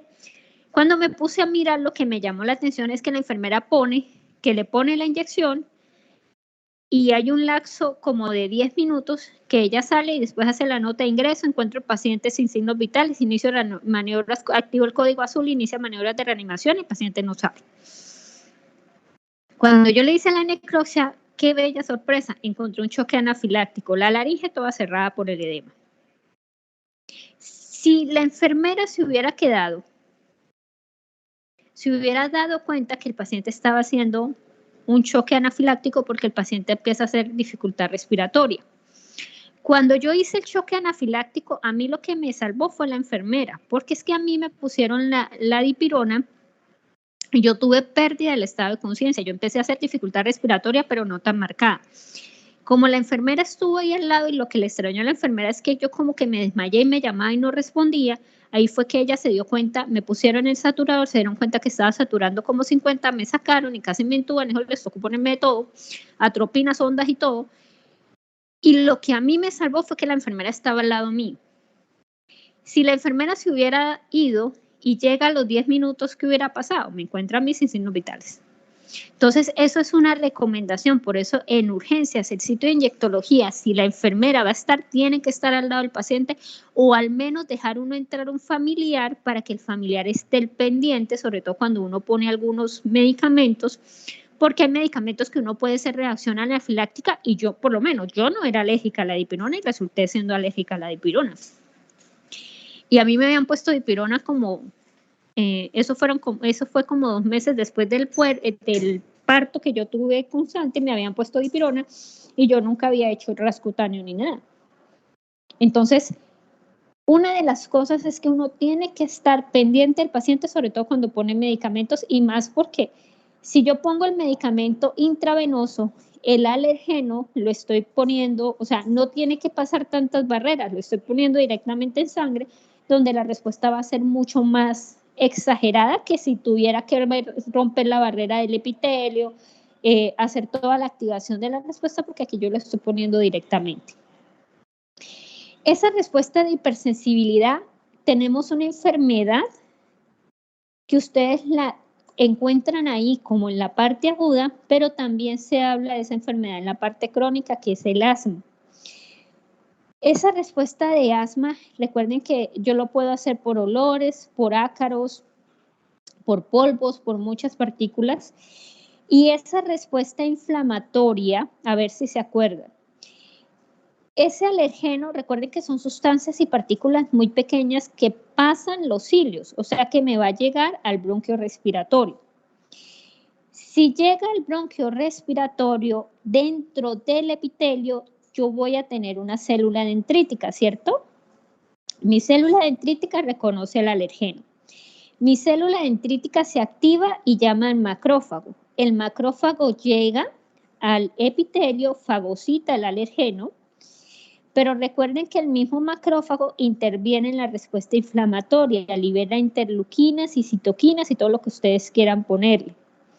¿Qué va a pasar con ese epitelio? Si yo ahí cerquita estoy liberando interleuquinas, citoquinas, todo complejo mayor, complemento, ¿qué va a pasar con ese epitelio? ¿Va a estar íntegro o se erosiona o se daña o sigue igual? Se puede lesionar. Se puede erosionar. Si yo soy asmática, ¿voy a ser asmática hoy y mañana ya no soy asmática?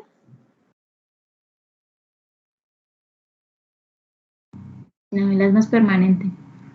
El asma es permanente. Tengo dos opciones.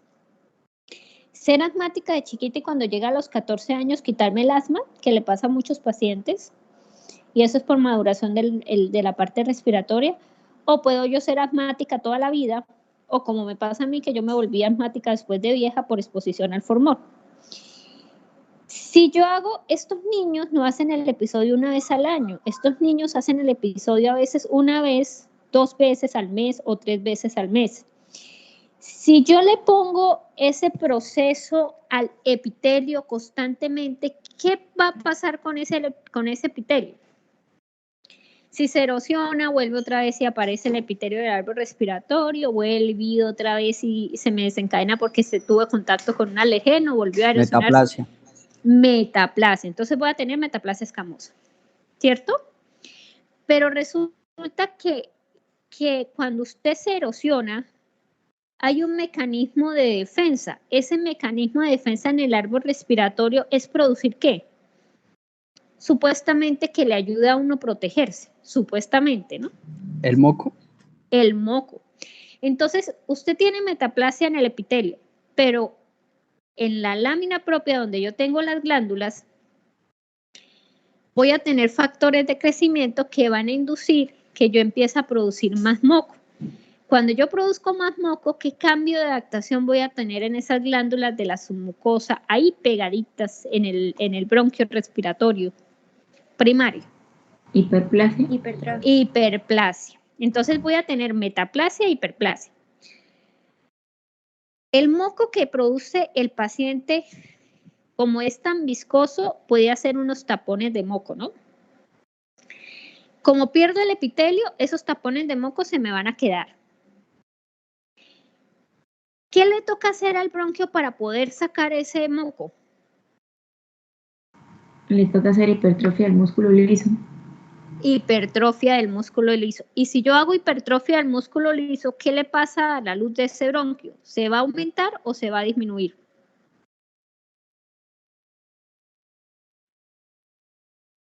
Se disminuye. Se disminuye. Entonces tenemos el otro problema. Entonces ustedes tienen hipertrofia del músculo liso, tienen hiperplasia de las glándulas, tienen cambio del epitelio, tienen el aumento de producción de moco. Si yo estoy en inflamación constante del árbol respiratorio y se va el alergeno y tú le quitas ese proceso inflamatorio, cuando tú le quitas ese proceso inflamatorio, ¿qué me tiene que hacer el pulmón? Después de la inflamación, ¿qué viene? ¿Qué proceso viene después de la Fibrosis. inflamación? Sí, pero en general, ¿cómo se llama? Reparación. Reparación. Pero como es una cosa que es constante, yo no voy a hacer una cicatrización normal, voy a hacer fibrosis, ¿cierto? Si hago fibrosis, ¿qué pasa con ese intercambio gaseoso? Va a ser fácil, pobre, poco, Pobre. no mucho, pobre. Tenemos que tengo moco, tenemos un árbol respiratorio con un bronquio más chiquito. Entonces, ¿cuánto aire va a pasar? ¿Va a pasar la misma cantidad de aire si lo tuviera normal o va a pasar menos aire? Tengo un moco grueso pesado y tengo un árbol respiratorio con una luz bastante pequeña porque estoy hipertrofiada del músculo liso. ¿Le va a pasar fácilmente el aire o no le pasa, pobre? Señora. Profe, lo que pasa es que nosotros ahorita tenemos clase y pues ya empezó, entonces era Sí, para... entonces, bueno. Entonces, porfa, en la próxima clase me acuerdan en dónde quedamos. Y muchísimas gracias y qué pena la mañana. Es que en la mañana estaba en el cementerio y la señal en el cementerio estaba muy mala. Entonces, gracias por conectarse. Bueno, se cuidan. Un abrazo, gracias. Bueno, sí, señora. Chao, chao.